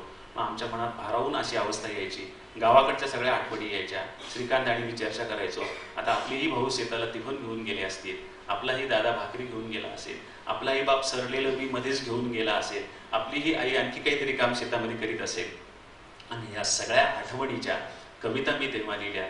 गुज बोले गुज पिरोग बोलला, तेल पाणी लावा काव, आता तिफडी उचला इथपासून, ते खळे दळे उरकले, झाला पुनवी मोकळा, चैती वहाटोळी संग, उडू लागला पाचोळा. असं संपूर्ण 12 महिन्याचं शेतकऱ्याचं सृष्टीचक्र हंगाम नावाची दीर्घ कविता मी ती लिहिली. आणि ती दीर्घ कविता S.S. भोसले यांनी त्यांच्या इथल्या एका मासिकामध्ये पहिल्यांदा छापली. आणि ती दीर्घ कविता पीक पाणीमधली ती शेवटी जे 13 तुकड्याची दीर्घ कविता आहे ती दीर्घ कविता. तर हा माझ्या कविता लेखनाचा 3रा टप्पा होता. म्हणून मी तुम्हाला सांगितलं की एकदा नव्हे 3दा माझ्या कविता लेखनाची सुरुवात झालेली आहे. एकदा मठात, एकदा कॉलेजमध्ये आणि दुसऱ्यांदा विद्यापीठामध्ये. प्रकाश होळकरांच्याकडे येतो. ते ग्रामपंचायत सदस्य होते, प्रगत शेतकरी आहेत आणि भूमीचं मालव त्यांनी इतकं आतमध्ये साठवलेलं आहे. 4-1 वर्षांपूर्वी दिल्लीला एका कार्यक्रमानिमित्तानं आम्ही होतो आणि पहिलाच आमचा परिचय होता. आणि ते 3-4 तास मला या दुकानातून त्या दुकानात सतत असं फिरत, ओळख नसताना इतका परिचयाने ते वागत होते. त्यांचा जो संग्रह आहे पहिला, कोरडे नक्षत्र, एक सार्वत्रिक अवर्षणाचं महाराष्ट्रातलं आणि शेतकऱ्याची पडझड, हे सगळं भाजणारं ऊन आणि त्याची सगळी छाया शेतकऱ्यांच्या वरती किंवा भूमीवरती कशी आहे. तर त्या पडझडीचं म्हणजे 2 सूत्र आहेत त्यांच्या संग्रहामध्ये. एक फार मेजर, एक सजन सारणीचं प्रेमाविषयीचं आहे, ते आपण नंतर चर्चा करू. पण पहिलं जे आता इंद्रजितनं सगळं पेरणीपासून मळणीपर्यंतचा सगळा कालपट अतिशय वेगळ्या संवेदनेने त्यांनी मांडला. तसं होळकरांच्या कवितेमध्ये या अवर्षणग्रस्त महाराष्ट्राच्या कोरडवाहू भूभागाचं अतिशय वेगळं अशा प्रकारचं चित्र आहे. तर तो काळ त्यांनी कसा वाचला आणि कवितेमध्ये कसा मांडला. गाईगुरांचा मोठा प्रश्न आहे. अशी जी अवस्था होती, खेड्यावरनं कांद्याचे ट्रॅक्टर घेऊन ज्या वेळेला शेतकरी लासलगावला यायचा, त्यावेळेला फक्त पेपरला बातमी यायची की लासलगावला 1000 क्विंटल कांद्याची आवक झाली. आवक हा शब्द संपूर्ण महाराष्ट्राला माहिती पडायचं की 1000 ट्रॅक्टर कांद्याचे आले, 5000 बैलगाड्या आल्या. नंतर असं लक्षात यायला लागले की 5000 बैलगाड्या आल्या आणि गावची जी ग्रामपंचायत आहे ती पाण्याचा प्रश्न सोडवत नाही. त्या माणसांना प्यायला पाणी मिळत नाही, त्या जनावरांना प्यायला पाणी मिळत नाही. फक्त आवक मात्र छापून येते की लासलगावला उच्चांकी आवक 5000 बैलगाड्यांची कांद्याची आवक. मी विचार असा नंतर करायला लागलो, अरे 5000 बैलगाड्या ज्यावेळेस येतात त्यावेळेला त्या 5000 बैलगाड्यांबरोबर 5000 शेतकरी गावात येतात. 5000 शेतकरी ज्यावेळेस गावात येतात तर त्या बैलगाडीवर बसून कांद्याच्या राखणीसाठी त्यांचा घरातला कुटुंबातला कोणी मुलगा असेल, लहान कोणी असेल, तो बसून आलेला आहे पाठीमागे. म्हणजे ते 5000 परत संख्या वाढलेली आहे. आणि एक बैलगाडी ओढायला 2 बैल आलेले, म्हणजे 10,000 प्राणी तिथे त्या गावामध्ये आलेले आहे. आणि मग 5000 फक्त आपण आकडा बोलतो, पण 25,000 लोकांना पाणी लागतं. 25,000 लोकांना पाण्याची गरज आहे. 10,000 बैल पाणी पितात, 5000 शेतकरी आलेले आहेत, 5000 मुलं त्यांच्या बरोबर आले आहेत आणि गावची जी लोकसंख्या आहे ती वेगळी. आणि अशा अवस्थेमध्ये अतिशय बिकट परिस्थितीमध्ये तो 3 दिवस 4 दिवस शेतकरी जगताना पाहिलं. त्याचं कारण असं की ज्या वेळेला शुक्रवारी किंवा गुरुवारी ज्यावेळेस बैलगाडी कांद्याची खळ्यावर तिथे विक्रीसाठी येते आणि अचानक कळतं की शुक्रवारी कुणीतरी गावातला एखादा व्यापाऱ्याचं काहीतरी मयत झालेली आहे आणि शुक्रवारी मार्केट बंद आहे. शनिवारी सुट्टी देण्यात आलेली आहे, शनिवारी मार्केट बंद आहे. रविवारी मार्केट बंदच असतं म्हणून रविवारी मार्केट बंद आहे आणि आवक तर रोजची वाढतच चाललेली आहे. अशा वेळेला गुरुवारी जो शेतकरी कांदा विक्रीला ज्यावेळेस बाजारात येतो, बाजारात कांदे घेऊन येतो, त्यावेळेस त्याचा गुरुवार, शुक्रवार, शनिवार, रविवार, सोमवारपर्यंत तो थांबतो. जवळची भाकरी त्याच्या संपलेली आहे, त्याचं खाणं संपलेलं आहे, गुरांचा चारा संपलेला आहे, बैलांचा चारा संपलेला आहे. आणि ही सगळी होरपळ आणि ही सगळी शेतकऱ्यांची जी अवस्था आहे ही सगळी डोळ्याने पाहिली. आणि कांद्याच्या खळ्यावरती त्यावेळेला काही करता येईल का, जिथे बैलगाड्या सुटलेल्या असतात तिथे पाणी काही उपलब्ध करून देता येईल का ते बघितलं, पण ते पूर्णपणाने काही त्यावेळेस करता आलं नाही. आणि ही सगळी होरपळ का मग कवितेमध्ये मांडताना कुठेतरी शब्द सुचले की नक्षत्र संपून जातात कोरड्याहून कोरडे, जुन्या पागोट्यांचं बोट मोजणं थांबत नाही. मृग जवळ आला की शेतकरी पुन्हा विचार करायला लागतो की या वर्षीचा तरी पावसाळा बरा असेल, मागचे 4 वर्ष कोरडे गेलेले आहे. ही सगळी अवस्था त्याच्या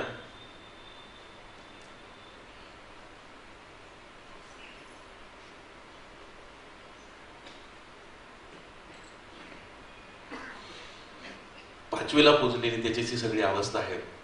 आणि मग तिचं कुठेतरी मांडताना असं सुचलं, असं लिहिलं गेलं की नक्षत्र संपून जातात कोरड्याहून कोरडे, जुन्या पागोट्यांचं बोटं मोजणं थांबत नाही. नक्षत्र संपून जातात कोरड्याहून कोरडे, जुन्या पागोट्यांचं बोटं मोजणं थांबत नाही. पंचांगातल्या तारखा बदलतात, दिवस काही बदलत नाही. आयुष्य वेचून फेकावं बांधा मेऱ्यावर, आयुष्य वेचून फेकावं बांधा मेऱ्यावर, पण ते खुरपणे इतकं तनही वाढत नाही. जुन्या म्हाताऱ्यांची अवजार मोडता मोडत नाही, पावसाचं ओलपान कुठं दिसत नाही. सालोसाल पावसाळे येतात, सालोसाल पावसाळे येतात, ने पाखरांसारखे उडून जातात. पेरणी जोगती ओलई खाली राहत नाही, काळजाखालचा अंधार तेवढा वाढत जातो. आठवतं तेव्हापासूनचे 10-5 वर्ष असंच चालत आलं, मेल्यात जमा झाल्यासारखं. आठवतं तेव्हापासूनचे 10-5 वर्ष असंच चालत आलं, मेल्यात जमा झाल्यासारखं. बैलांवरचे कावळे उडवता उडवता दिवस गेले, त्यांच्या मुखी ओल नाही, निळा ओला दांड नाही. बैलांवरचे कावळे उडवता उडवता दिवस गेले, त्यांच्या मुखी ओल नाही, निळा ओला दांड नाही. जीवन झालं बोराटीचं, बांधावरल्या बाबळीचं, जीवन झालं बोराटीचं, बांधावरल्या बाबळीचं. दुष्काळाचा दिसे नाग, पाण्यासाठी भीक माग, दुष्काळाचा दिसे नाग, पाण्यासाठी भीक माग. आयुष्याची सारी राख, उपनताना डोळे झाक, आयुष्याची सारी राख, उपनताना डोळे झाक. आणि हे डोळे झाक करणारा शेतकरी ज्यावेळेस बघितलं, त्याच वेळेला फुलोऱ्यात जळावी पिकं तशी उमेदीत झाली स्वप्नांची राख, फुलोऱ्यात जळावी पिकं तशी उमेदीत झाली स्वप्नांची राख. अर्ध अधिक चालून आलो, कमरेत कसा पडला वाक. फुलोऱ्यात जळावी पिकं तशी उमेदीत झाली स्वप्नांची राख. अर्ध अधिक चालून आलो, कमरेत कसा पडला वाक. खपली खालची ओल सुकावी तसे जिव्हाळे तुटत गेले, फाटक्याला फाटके जोडत आलो तर पुन्हा पुन्हा फाटू लागले. कळत नकळत धुई पसरून गेली आयुष्यात, कळत नकळत धुई पसरून गेली आयुष्यात. आता झटकता झटकता हातही अपुरे पडतात, आता झटकता झटकता हातही अपुरे पडतात. हे सारं झटकून आयुष्य उजळेल अशी आशा उरली नाही, हे सारं झटकून आयुष्य उजळेल अशी आशा उरली नाही. मुळ्या उघड्या पडल्या तरी माती लोटणं होत नाही, मुळ्या उघड्या पडल्या तरी माती लोटणं होत नाही. मराठी कवितेमध्ये त्या वास्तव जीवनात खोटं आणि कृतक अशा प्रकारचे चित्रणं खूप आपण पाहिले आहेत. पण मी इंद्रजितना विचारू इच्छितो की त्याच्या कवितेमध्ये आपल्या भोवतालच्या जगाचं, जैव जगाचं जे इतकं तीव्र आणि प्रत्येकारी चित्रण आहे. आम्ही काबाडाचे धनी, दूर राहिला गाव, कुळंबिनीची कहाणी आणि पेरा हे माझे कविता संग्रह सुरुवातीला प्रकाशित झाले. पीकपाणीची एक आठवण छान आहे. पीकपाणी प्रकाशित झालं आणि एक पत्र आलं मला, पत्र कुंडलवरून एका प्राध्यापकाचं पत्र आलं. खूप छान छान पत्र होतं आणि त्याच्या खाली लिहिलं होतं, आपला रणधीर शिंदे. कुंडलला तेव्हा प्राध्यापक होता, तो नुकताच प्राध्यापक झाला होता आणि त्याचं छान पत्र आलं तेव्हा. हे वेगवेगळे संग्रह आहेत. मी शेतीपासून, गावापासून दूर गेलो तेव्हा शेती गाव कवितेत येण्याचं पीक पाणी, त्याच्यानंतर एक संपूर्ण शेतकऱ्याचं जीवन जन्मापासून मृत्यूपर्यंत सांगणारा आम्ही काबाडाचे धनी, त्याच्यानंतर दूर राहिला गाव, गावाच्या आठवणी सांगणारा संग्रह, आणि नंतर पेरा, शेतकरी संघटना आली, ती आपल्याला पुढे प्रश्न येणारच आहे, पेरा. पण दरम्यान काय झालं की आपण खूप काही असं करू लागलो की संस्थेमध्ये थोडंसं चलबिचल वातावरण होतं. आपण जिथं काम करतो तिथं वातावरण थोडंसं बिघडतं, आपल्याला फारच यश मिळू लागलं की, आणि मग तसं काहीतरी वातावरण बिघडलं संस्थेतलं. आणि आमचं संस्थेतलं एक डोंगरात कॉलेज आहे जिंतूरला, ज्ञानोपासक महाविद्यालय, नेमगिरीच्या डोंगरात. तर माझी परभणीतून बदली नेमगिरीच्या डोंगरात झाली. रोज जायचं यायचं, तिथं शिकवायचं, मला आनंद वाटायचा तिथलं. मला सगळ्यात जास्त आनंद जाण्या येण्याचा त्रास व्हायचा, पण तिथं मला शिकवताना राजाने इतका आनंद व्हायचा की वर्गात समोर बसलेल्या मुलांपैकी 70% मुलं आदिवासी असायची. आन, वंजारी आणि बंजारा या 3 जातीची मुलं 70% समोर असायची. आणि ती इतकी म्हणजे अशी उत्स्फूर्त असायची, इतकी ती असं पुढे जाण्यासाठी धडपडणारी असायची की मला आठवतं तिथली मुलं, म्हणजे मी 6 वर्ष जिंतूरला होतो आणि 26 वर्ष म्हणजे जवळजवळ 24 वर्ष मी परभणीला प्राध्यापक होतो, पण 24 वर्षात जेवढे मला विद्यार्थी घडवता आले नाही तेवढे 6 वर्षात ते विद्यार्थी घडवत आले. तिथले विद्यार्थी पुण्याला गेले, कंपन्यांमध्ये लागले, आणखी कुठं कुठं लागले. तो शत्रुघ्न फड म्हणून जो मराठीचा प्राध्यापक आहे वर्तक कॉलेजला, तो माझा तिथलाच विद्यार्थी. त्या शत्रुघ्न फडला सुरुवातीला इंटरव्ह्यू द्यायला गेला वर्तक कॉलेजला आणि परत आला. म्हटलं सर आपलं काही खरं नाही. म्हटलं काय झालं? म्हणाला सर तिथं मला वाटतं काहीतरी 180 मुलं इंटरव्ह्यू द्यायला होते. एवढ्यामध्ये आपलं काय खरं आहे, आपल्याला काय नोकरी लागणार आहे. पण मला कुणकुण लागली होती. ती जे इंटरव्ह्यू घ्यायला होते वसंत पाटणकर, त्यांनी फोन केला होता, तुझा विद्यार्थी आला होता. जवळजवळ त्याचं सिलेक्शन झाल्यात जमाय, कारण तो फार शार्प होता. मी त्याला कधी काही सांगितलं नाही. म्हटलं ठीक आहे, पण समजा तुला लागली नोकरी, तर म्हणलं लागली तरी आपण त्या कॉलेजमध्ये जाणार नाही. म्हटलं का रे बाबा? म्हटलं सर इंटरव्ह्यूला जाताना मी पाहिलं त्या कॉलेजच्या गेटवर कॉलेजच्या पोरी विद्यार्थ्यांनी सिगरेट ओढू लागल्या. आपण खेड्यातले पोरं ते विद्यार्थ्यांनी सिगरेट ओढणाऱ्या, आपल्याला सिगरेटचा वास माहित नाही, त्यांना काय शिकवून ते आपलं ऐकतील काय ना, आपल्याला तिथं निभावं लागेल काय. पण त्याचं सिलेक्शन झालं, तो गेला, रुजू झाला, तो त्या कॉलेजचा हिरो झाला. त्यांचे सचिव पुद कोडोलीकर आहेत, त्यांनी मला गॅदरिंगला बोलवलं. NSSचा सगळा विभाग त्याच्याकडून, पुद कोडोलीकर त्याचं एवढं कौतुक करायले, एवढं कौतुक करायले. ते म्हणले रस्त्यात झालेले 3 ऍक्सिडेंटची माणसं यानं दवाखान्यात ऍडमिट केली. आमच्या मुंबईचं कोणी असं करत नाही म्हणाले. ऍक्सिडेंट पाहून पुढं पळतात. हा तुमचा विद्यार्थी म्हणजे फारच चांगला विद्यार्थी आहे. असे तिथे विद्यार्थी मला अनुभवायला मिळाले. आणि एक विद्यार्थी होता परमेश्वर वाकळे नावाचा. तो धरणाच्या पलीकडून यायचा, तराफावर बसायचा, अलीकडे यायचा, तराफा ठेवायचा, कॉलेजमध्ये यायचा, जायचा, पुन्हा तराफावर बसायचा, पुन्हा त्या धरणाच्या पलीकडे जायचा, त्याच्या गावात राहायचा. त्याला दिवाळीच्या आधी मी म्हणलं जात्यावरच्या ओव्या लिहून आण. त्याला माझ्यासारखी मग मांडे सरासारखी 200 पानाची वही दिली. त्यानं ती 200 पानाची वही भरून आणली. म्हटलं बाबा रे, दिवाळीच्या सुट्टीत सगळा वेळ तू घालवलास काय ती? म्हटलं नाही सर. म्हटलं मग? म्हणलं 2 दिवसात वही भरली. म्हटलं किती घरं फिरलास? म्हणलं अजिबात नाही, सगळ्या ओव्या माझ्या आजीने सांगितल्या. एकट्या आजीने एवढ्या सगळ्या ओव्या सांगितलेल्या आहेत. असे विद्यार्थी तिथे मला मिळाले. त्या कॉलेजमध्ये आदिवासी विद्यार्थ्यांपैकी विद्यार्थिनी आल्या की त्यांना मुळात कमी विद्यार्थिनी आहे, पण आल्या तर त्यांना थोडा काही त्रास झाला की लगेच त्या कॉलेज सोडून दे. एक विद्यार्थिनी एक दिवस रडत बसली. म्हटलं का गं बाळा, काय झालं तुला? म्हणली सर ते पोरगा अमुक अमुक आडत्याचा मुलगा, त्यानं मला असं म्हटलं, आम्ही आता कॉलेजमध्ये येणार नाही, उद्यापासून आम्ही कॉलेज सोडून देणार. नाही असं नाही करायचं. मग मी त्या पोराला बोलवलं, तिला घेतलं, प्राचार्यांच्याकडे गेलो. सदावर्ती सर प्राचार्य होते, सुरेश सदावर्ती सर. म्हटलं सर असं झालेलं आहे, या मुलीनं असं केलेलं आहे. तो मुलगा काही ऐकायला तयारच नव्हता, कारण त्याला काही कॉलेजची गरजच नव्हती. प्राचार्य म्हणजे तुला रेस्ट तिकीट करेल. म्हणलं का? त्याला कुठं कॉलेजमध्ये यायचंच नव्हतं. बाप पाठवत होता म्हणून बळजबरीने येत होता मोटरसायकलवर बसून. मग मी सरांना म्हटलं सर मी त्याला कवितेतून वर्गात समजून सांगण्याचा प्रयत्न करतो, म्हणून त्याच्यासाठी तेव्हा एक कविता लिहिली होती की बोरीच्या वाकड्या काट्यालाही नथनी करून नाकात खोवणारी ही पोर. बोरीच्या वाकड्या काट्यालाही नथनी करून नाकात खोवणारी ही पोर तुला कुठं खोवील याचा पत्ताही लागणार नाही. तुला कुठं खोवील याचा पत्ताही लागणार नाही. त्याच्या आधीच्या ओळी विसरल्या. कानात बाभळीची फुलं घालणाऱ्या मुलीच्या नादाला लागू नकोस, असं होती पहिली ओळ. नंतर मग ती दुसरी ओळ होती. तर मला त्या कॉलेजमध्ये गेल्यानंतर मी एन्जॉय केला, पण मला थोडंसं मानसिक उदासी होती की मी एवढं चांगलं शिकवलं, एवढं चांगलं केलं, माझी बदली झाली. त्या अवस्थेमध्ये त्या नेमगिरीच्या डोंगरात जायचो. तिथं गुंफा होत्या, त्या गुंफांमध्ये मी बसायचो. कितीतरी वर्षापूर्वी जैन मुनी तिथे बसले असतील, 2-3 हजार वर्षापूर्वी. तेव्हा जैन मुनींनी जो विचार केला, काय केला असेल याचा विचार मी करायचो. आणि त्या नेमगिरीच्या डोंगरातल्या गवताकडे नुसता पाहत बसायचो व्यथित मनस्थितीमध्ये. इतके प्रकार होते गवताचे, इतके प्रकार होते गवताचे. कॉलेज पासून अतिशय जवळ होतं. जसं इकडे गोगाबाबाची टेकडी होती तसंच ते नेमगिरीचा डोंगर जवळ होता.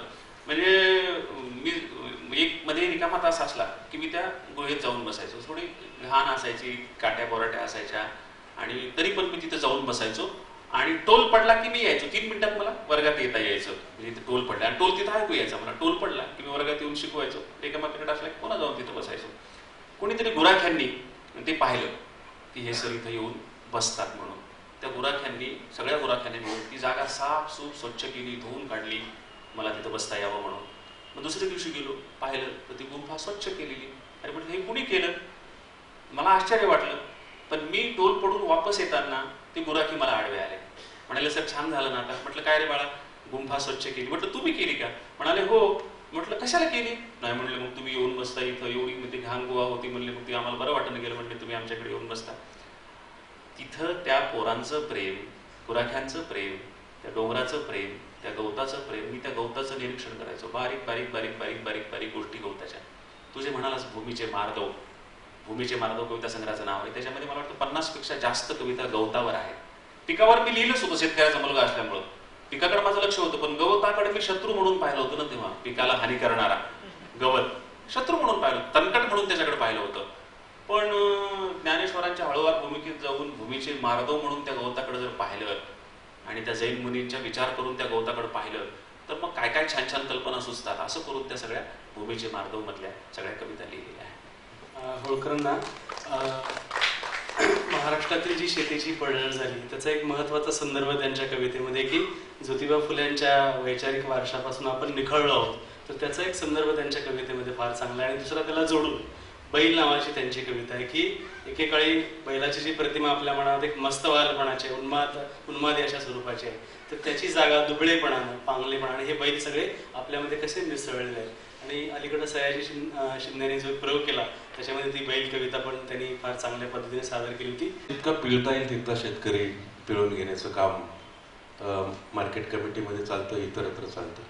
एक अतिशय साधा प्रश्न पडलेला असतो की ज्या वेळेला शेतकरी आठवडे बाजारामध्ये एखादी बाई साधा भाजीपाला घेऊन येते आणि गोवारीचे जे शेंगा असतात ती कुठली शेंग अशी घोसाने तोडता येते, ती एक एक शेंग तोडावी लागते.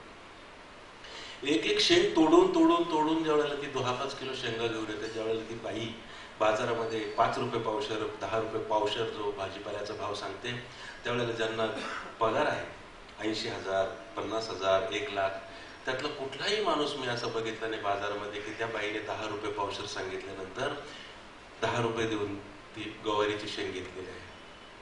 8 रुपये मिळेल का, 5 रुपये देतेस का, अर्धा किलो घेतले तर 15 रुपयाला मिळेल का, या पद्धतीने भाव केला जातो. आणि अतिशय क्लेश मानला होतो. किती काय एकदम भरून आणलेली गोष्ट नाही, एक एक शेंग तोडायची आहे, त्याच्यासाठी कष्ट किती लागलेले आहे. पण आपली मानसिकता जोपर्यंत आपण बदलत नाही त्यावेळेला शेतकऱ्याच्या बद्दल आणि त्या शेतीमालाच्या बद्दलचा प्रश्न काय असेल. शरद जोशींच्या आंदोलनानंतर सुरुवातीला आम्ही त्यामध्ये सहभाग पण घेतला. नंतर एक खूप चांगला बदल असा झाला की शेतकरी स्वतः जागा झाला. लासलगावमध्ये जेव्हा कांद्याचे भाव पडायचे त्यावेळेला शेतकरी कांद्याच्या गेटमध्ये शेकडो कांद्याचे ट्रॅक्टर ओतून द्यायचे.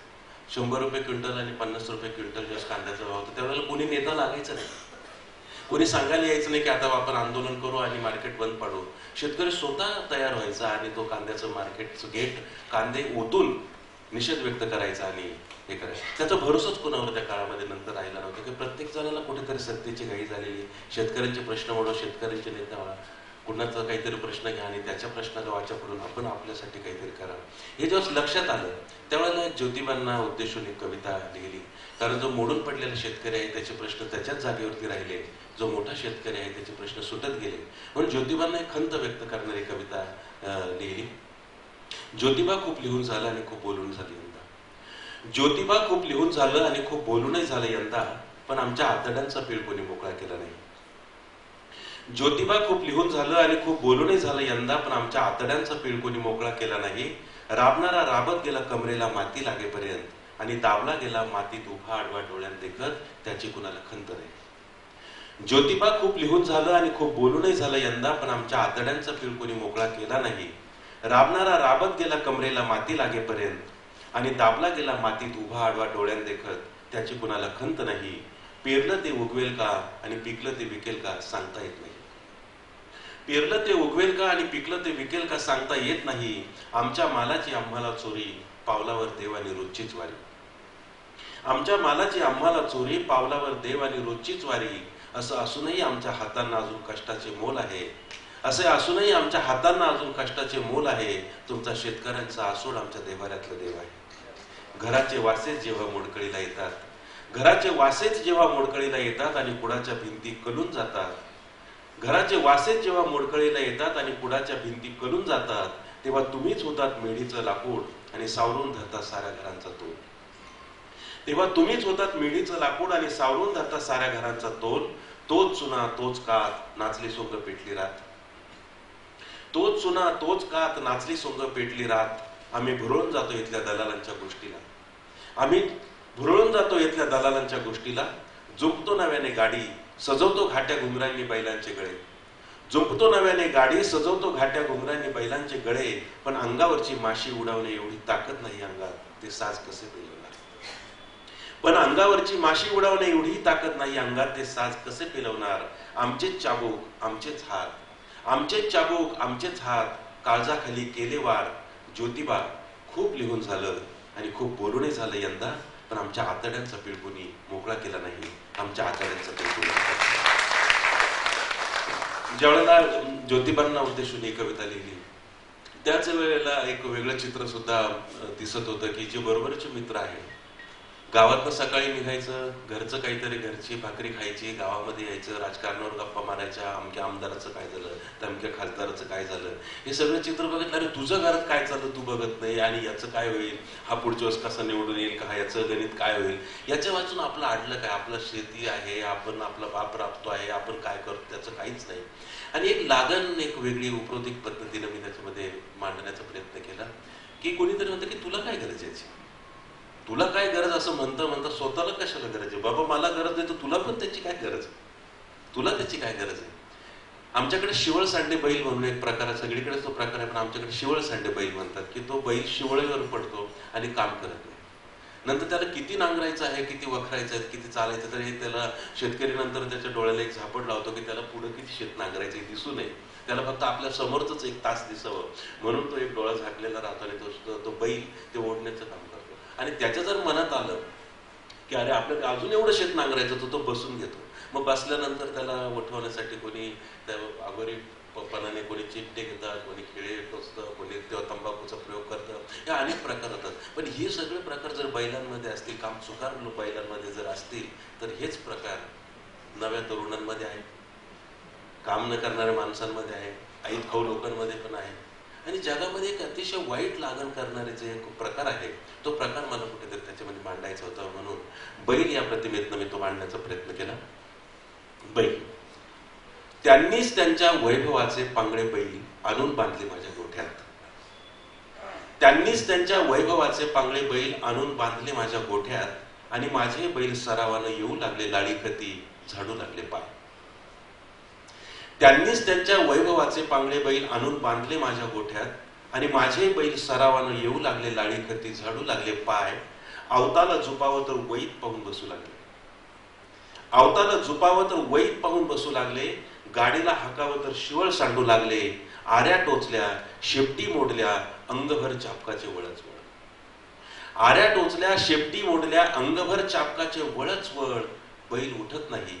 अनेकच लोक मलाच विचारतात, बैल असे एकाएकी शिवळ सांडे का झाले. लोक मला विचारतात, बैल असे एकाएकी शिवळ सांडे का झाले. मला कळत नाही. मी शोधू जातो त्यांच्या वैभवाचे पांगळे बैल. मला कळत नाही. मी शोधू जातो त्यांच्या वैभवाचे पांगळे बैल. तर ते केव्हाच गोठा सोडून फिरताहेत गावभर तरण्या कालवडीन मागे. तर ते तेव्हाच गोठा सोडून फिरताहेत गावभर तरण्या कालवडीन मागे.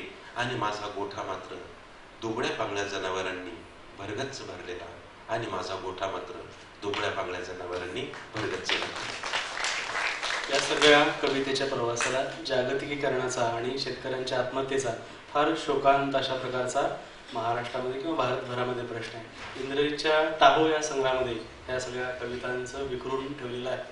प्रकाशनं सांगितलं त्याप्रमाणे शेतकऱ्यांच्याकडे पाहण्याचा एक दृष्टिकोन महात्मा फुले यांनी आणि आमच्या समोर घडत असलेल्या शेतकरी चळवळीच्या शरद जोशी यांनी आम्हाला दिला होता. आणि हे सगळं होत असताना पुढे शेतकऱ्यांच्या आत्महत्या सुरू झाल्या. त्या आत्महत्यांच्या संदर्भात सुरुवातीपासूनच मी काव्यलेखन केलेलं आहे. टाहो नावाचा रणधीरनं सांगितलेला संपूर्ण कविता संग्रह शेतकऱ्यांच्या आत्महत्येच्या कवितांचा आहे आणि आधीच्या नंतरच्या संग्रहात सुद्धा आत्महत्येवर कविता आहे. दुर्दैवानं या महाराष्ट्रातली शेतकऱ्याची पहिली आत्महत्या, देशातली पहिली आत्महत्या महाराष्ट्रात झाली. त्याच्यापेक्षा दुर्दैवाची गोष्ट ती आमच्या मराठवाड्यात झाली. त्याच्यापेक्षा दुर्दैवाची गोष्ट ती लातूर जिल्ह्यात झाली. आणि त्याच्यापेक्षा दुर्दैवाची गोष्ट ती चाकूर तालुक्यात झाली. लातूर, चाकूर ही नावं मी का सांगतोय तुमच्या लक्षात आलं असेल. तिथल्या माणसांनी देशाचं, राज्याचं 10, 15, 25 वर्ष नेतृत्व केलं. त्या गावामध्ये शेतकरी पटापट आत्महत्या करू लागले. आंध्र, महाराष्ट्र आणि कर्नाटकच्या बाँड्रीवर शेतकऱ्याच्या एका मुलानं हळी हंडरगुळी नावाच्या गावात आत्महत्या केली. मीडियाचे लोक धावत गेले, नेते धावत गेले आणि शेतकऱ्यांच्यावर कविता लिहिणारा कवी म्हणून उत्सुकता म्हणून मीही त्या गावी गेलो.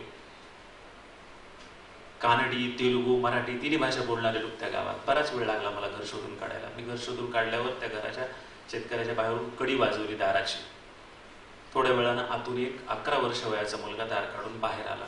म्हटलं, बाळा नाव काय तुझं? म्हटलं, अमुक अमुक. वडिलांचं नाव काय? अमुक अमुक. म्हटलं, तुझ्याच वडिलांनी आत्महत्या केली ना? म्हणाला, हो. म्हटलं, आम्ही तुलाच भेटायला आलो. म्हणाले, या ना मग आत. त्यांना आतमध्ये घेतलं, बैठकीत बसवलं, पाणी प्यायला आणून दिलं, कुणाला तरी चहा करायला सांगितला आणि तो जवळ आला होता. मी त्याला आणखी जवळ घेतलं, त्याच्या डोक्यावरून पाठीवरून हात फिरवत मी त्याला काही प्रश्न विचारले. म्हटलं, बाळा तुझं आता कसं चाललंय? म्हटलं, सर फार वाईट परिस्थिती आहे. म्हटलं, स्वाभाविक आहे, तुझ्या वडिलांनी आत्महत्या केली. म्हणा, तुम्हाला पुढचं माहीत नाही झालं का? म्हटलं, पुढं काय झालं? म्हणलं, वडिलांनी आत्महत्या केली असा निरोप घेऊन शेतातला गडी जेव्हा घरी आला तेव्हा आजोबा बैठकीत भिंतीला टेकून बसलेले होते. त्यांनी जेव्हा ही बातमी ऐकली तेव्हा त्यांच्या छातीत कळा आल्या आणि ते मरून गेले. हे तर फारच वाईट झालं.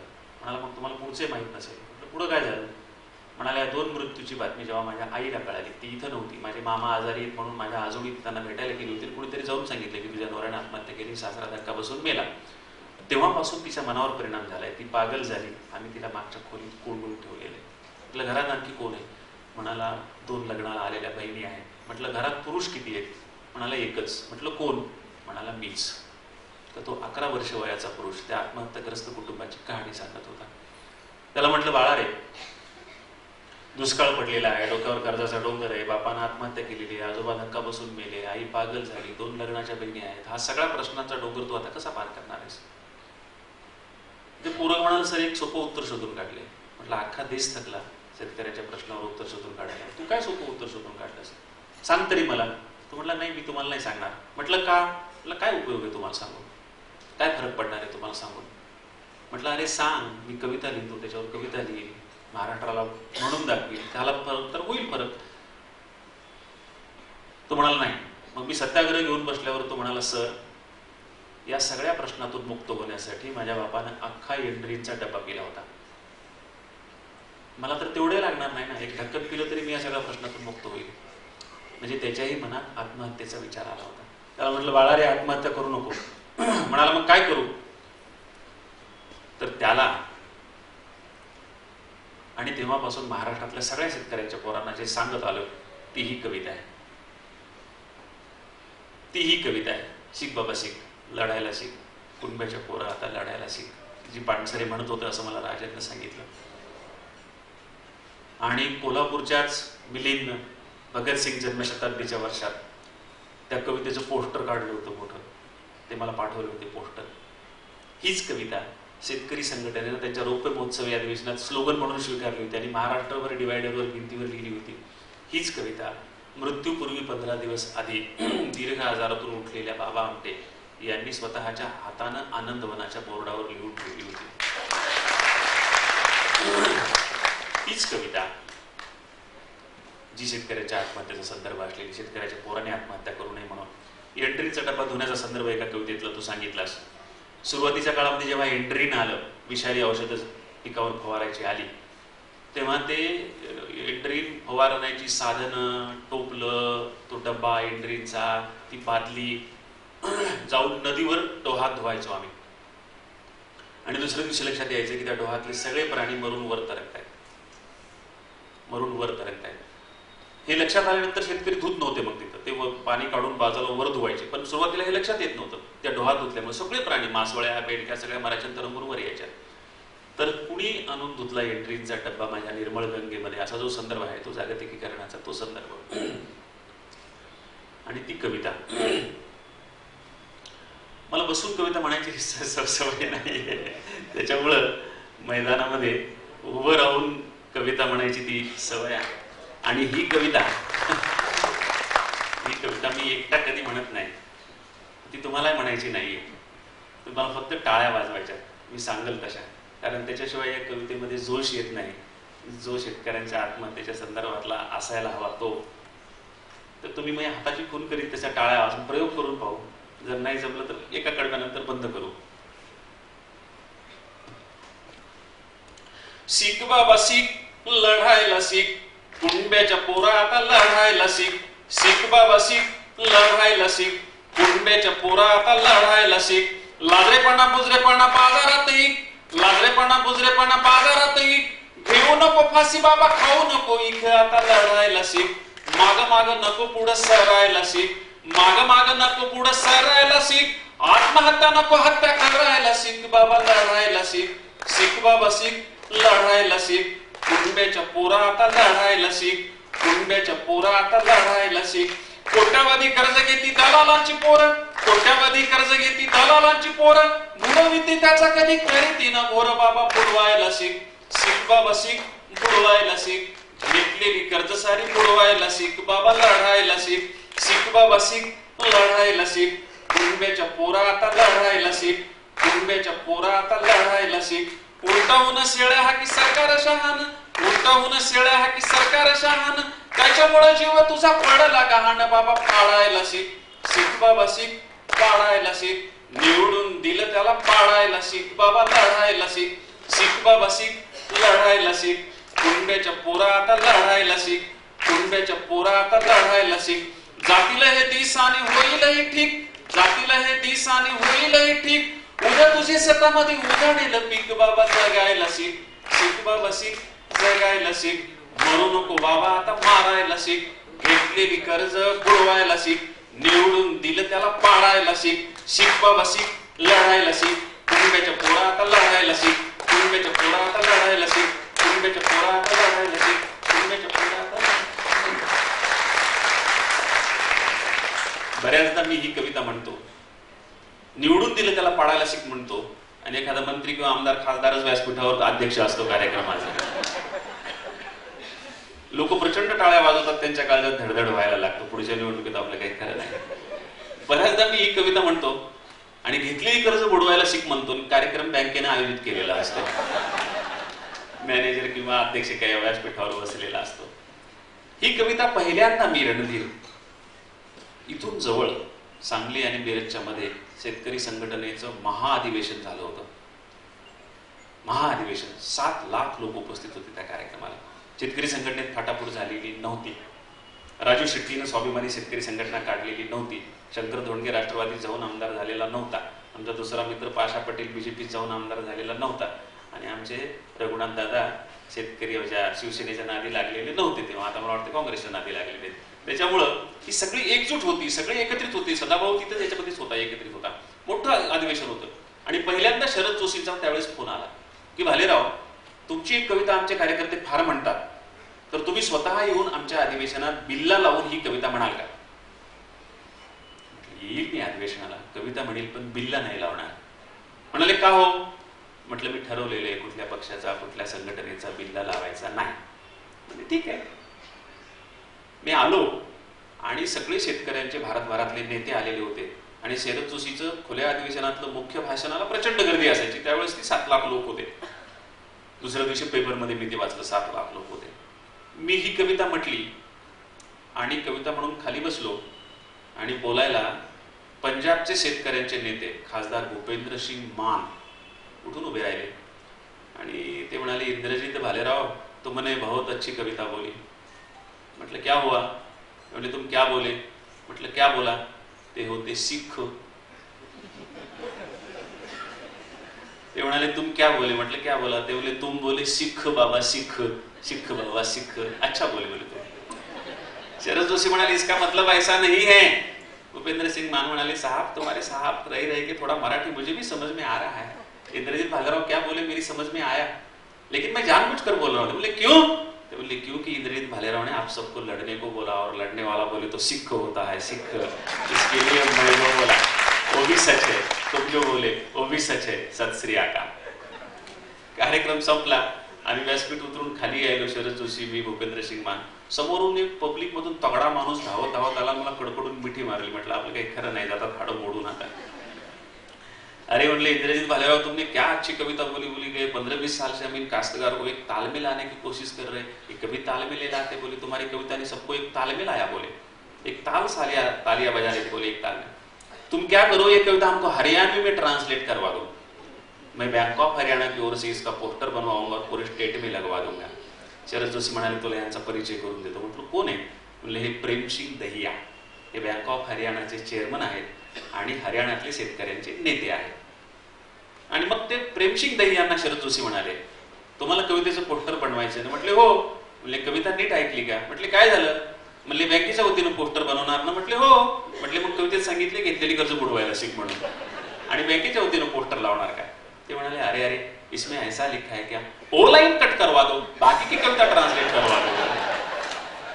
आणि त्यांनी अक्षरशः ती ओळ कट करून सगळ्या कवितेचं हरियाणवी भाषेत पोस्टर, जसं मिलिंद तुम्ही भगतसिंगांचं पोस्टर या कवितेचं केलं होतं तसं त्यांनी हरियाणवी भाषेमध्ये पोस्ट केलं त्या कवितेचं.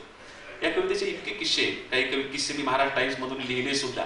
मला वाटतं जवळजवळ 20 लेख लिहिले मी या कवितेच्या किस्स्याच्या संदर्भामध्ये. इतके किस्से आहेत की त्या किस्स्यांचंच एक स्वतंत्र पुस्तक होऊ शकेल. पण आपल्याला आणखीही काही कविता ऐकायच्यात, प्रकाशही कविता ऐकायच्यात, म्हणून इथे मी थांबतो. रस्त्यावरचं किंवा चळवळीचं गाणं कशा प्रकारचं असू शकतं आणि त्याला किती महाराष्ट्रामध्ये प्रतिसाद मिळाला हे आता आपण ऐकलंच. जशी जडणघडण ही लोकगीत आणि लोकपरंपरांमधून झाली आणि एक साधं रुईचं झाड बघितलं आणि एका लईमध्ये शब्द सुचले, तसं अगदी मी पहिलीला शिकत होतो जिल्हा परिषदेच्या शाळेमध्ये आणि शिंदे नावाचे गुरुजी आम्हाला कविता शिकवायचे. त्यांच्या हाताने ते छडी द्यायला लागले. छडी अशी बारीक छडी होती, ती छडी तुटून गेली आणि नंतर त्यांनी आपल्या खुर्चीचा जो दांडा असतो छोटासा तो हातात घेतला आणि जर कविता पाठ नसेल तर तो सुद्धा ते छडीचा वापर करायचे आणि ती कविता पाठ करून घ्यायची. आज 45 वर्ष त्या गोष्टीला झाल्या आणि सर कविता शिकवायचे की जांब जांभळीने विचार केला नारंगीचे लग्न करू, जांब जांभळीने विचार केला नारंगीचे लग्न करू, अंजीर नवरा स्वरूप पाहिला सुपारी बसली न्हायाला, जाई जुईचा मांडव घालून हळद लावली नवऱ्याला. आता हे मला आठवण्याचं कारण असं आहे की त्याच्यावरती नंतर आम्ही विचार करतो, सरांनी शिकवताना ते सुंदर सांगायचे की याच्यामध्ये प्राणी येत नाही, पक्षी येत नाही, कुठला पशु येत नाही, याच्यामध्ये जे काय येतं ते सगळे वनस्पती येतात. सुपारी येते, हळदीचं हळकुंड येतं, वेली येतात, झाडं येतात, औदुंबर येतो, जांभळा येतात. आणि मग ती इतकं त्यावेळेला डोक्यामध्ये बसलं कारण खरोखर हे सगळं जंगलामध्ये चाललेलं आहे आणि हे सुंदर लग्नाचं वर्णन आहे की जांब आणि जांभूळ विचार करतंय, नारंगीचं लग्न करायचंय, सुपारी न्हायला बसली, जाईजुईचा मांडव घातलेला आहे. आणि हे सगळं चित्र त्यावेळेला डोक्यामध्ये कुठेतरी मनाशी काहीतरी असं बसलं असेल, मनाशी फिट झालं असेल आणि त्याच्यातनं पुढे कुठेतरी निसर्गाची बाजू किंवा निसर्गाचं सगळं रूप मांडताना त्याचा उपयोग झाला.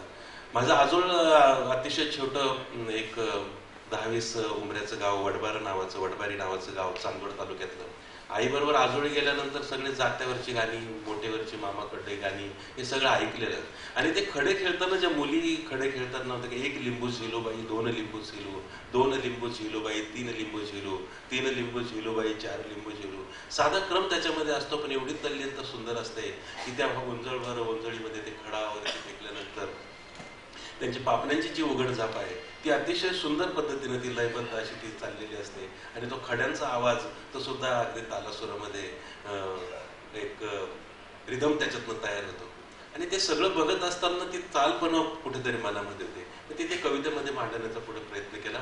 आमच्याकडे आखाजीला झोका बांधला जातो आणि नागपंचमीला झोका बांधला. खानदेशामध्ये आखाजीला असतो, आमच्याकडे नागपंचमीला झोका असतो. आणि ज्यांच्या मळ्यामध्ये झाडाची फांदी अतिशय सुंदर सरळ असेल तो झोका अजून वरती जातो. आणि श्रावणातला तो झोका वरती गेल्यानंतर चढवत वरती गेल्यानंतर सगळं जे काही दृश्य दिसतं तो सगळं मखमलीचा शेला असं पांघरून घ्यावा वाटतो, असं सगळं चित्र राहतं. आणि झोका देणारे आपल्याला कल्पना आहे की झोका देणाऱ्याला विश्रांती मिळवणे. एक जेव्हा झोका देते मैत्रिणी तेव्हा दुसरीला थोडी विश्रांती मिळते, ही झोका देते त्यावेळेस दुसरीला विश्रांती मिळते. जात्यावरती सुद्धा 2 बायका ज्यावेळेला दळतात त्यावेळेला एकीला थोडा कष्ट कमी पडतात आणि दुसरीला पुन्हा ते ओढावं लागतं, त्यावेळेला तिला दम लागलेला राहतो. हे सगळं कुठेतरी त्याच्यामध्ये मांडण्याचा, एक छोट्या कवितेमध्ये मांडण्याचा प्रयत्न केला. माझे आभाळ तुला घे तुझे आभाळ मला, आठवांच्या पारंबीला बांधू एक झुला, माझा झुला तुला घे तुझा झुला मला, वाऱ्यावर पसरला मखमलीचा शेला. आयुष्यामध्ये प्रेमा इतकं सुंदर वाटायला येणारं काहीच नसतं, पण त्याचा विकृतीच्या अंगाने जर वापर झाला तर त्याच्यातनं खूप मोठे अनर्थ सुद्धा घडू शकतात. पण प्रेमा इतकी सुंदर गोष्ट ही दुसरी नाही आणि त्याच्यामध्ये ती दुसऱ्याला देता आली पाहिजे. प्रत्येक वेळेला घेतलंच पाहिजे असं नाही. म्हणून लोकगीताच्या बाजाने थोडंसं मी तो गाऊन म्हणण्याचा प्रयत्न करतो. थोडंसं थ्रोट इन्फेक्शन झालं पण मी ती गातो ती कविता.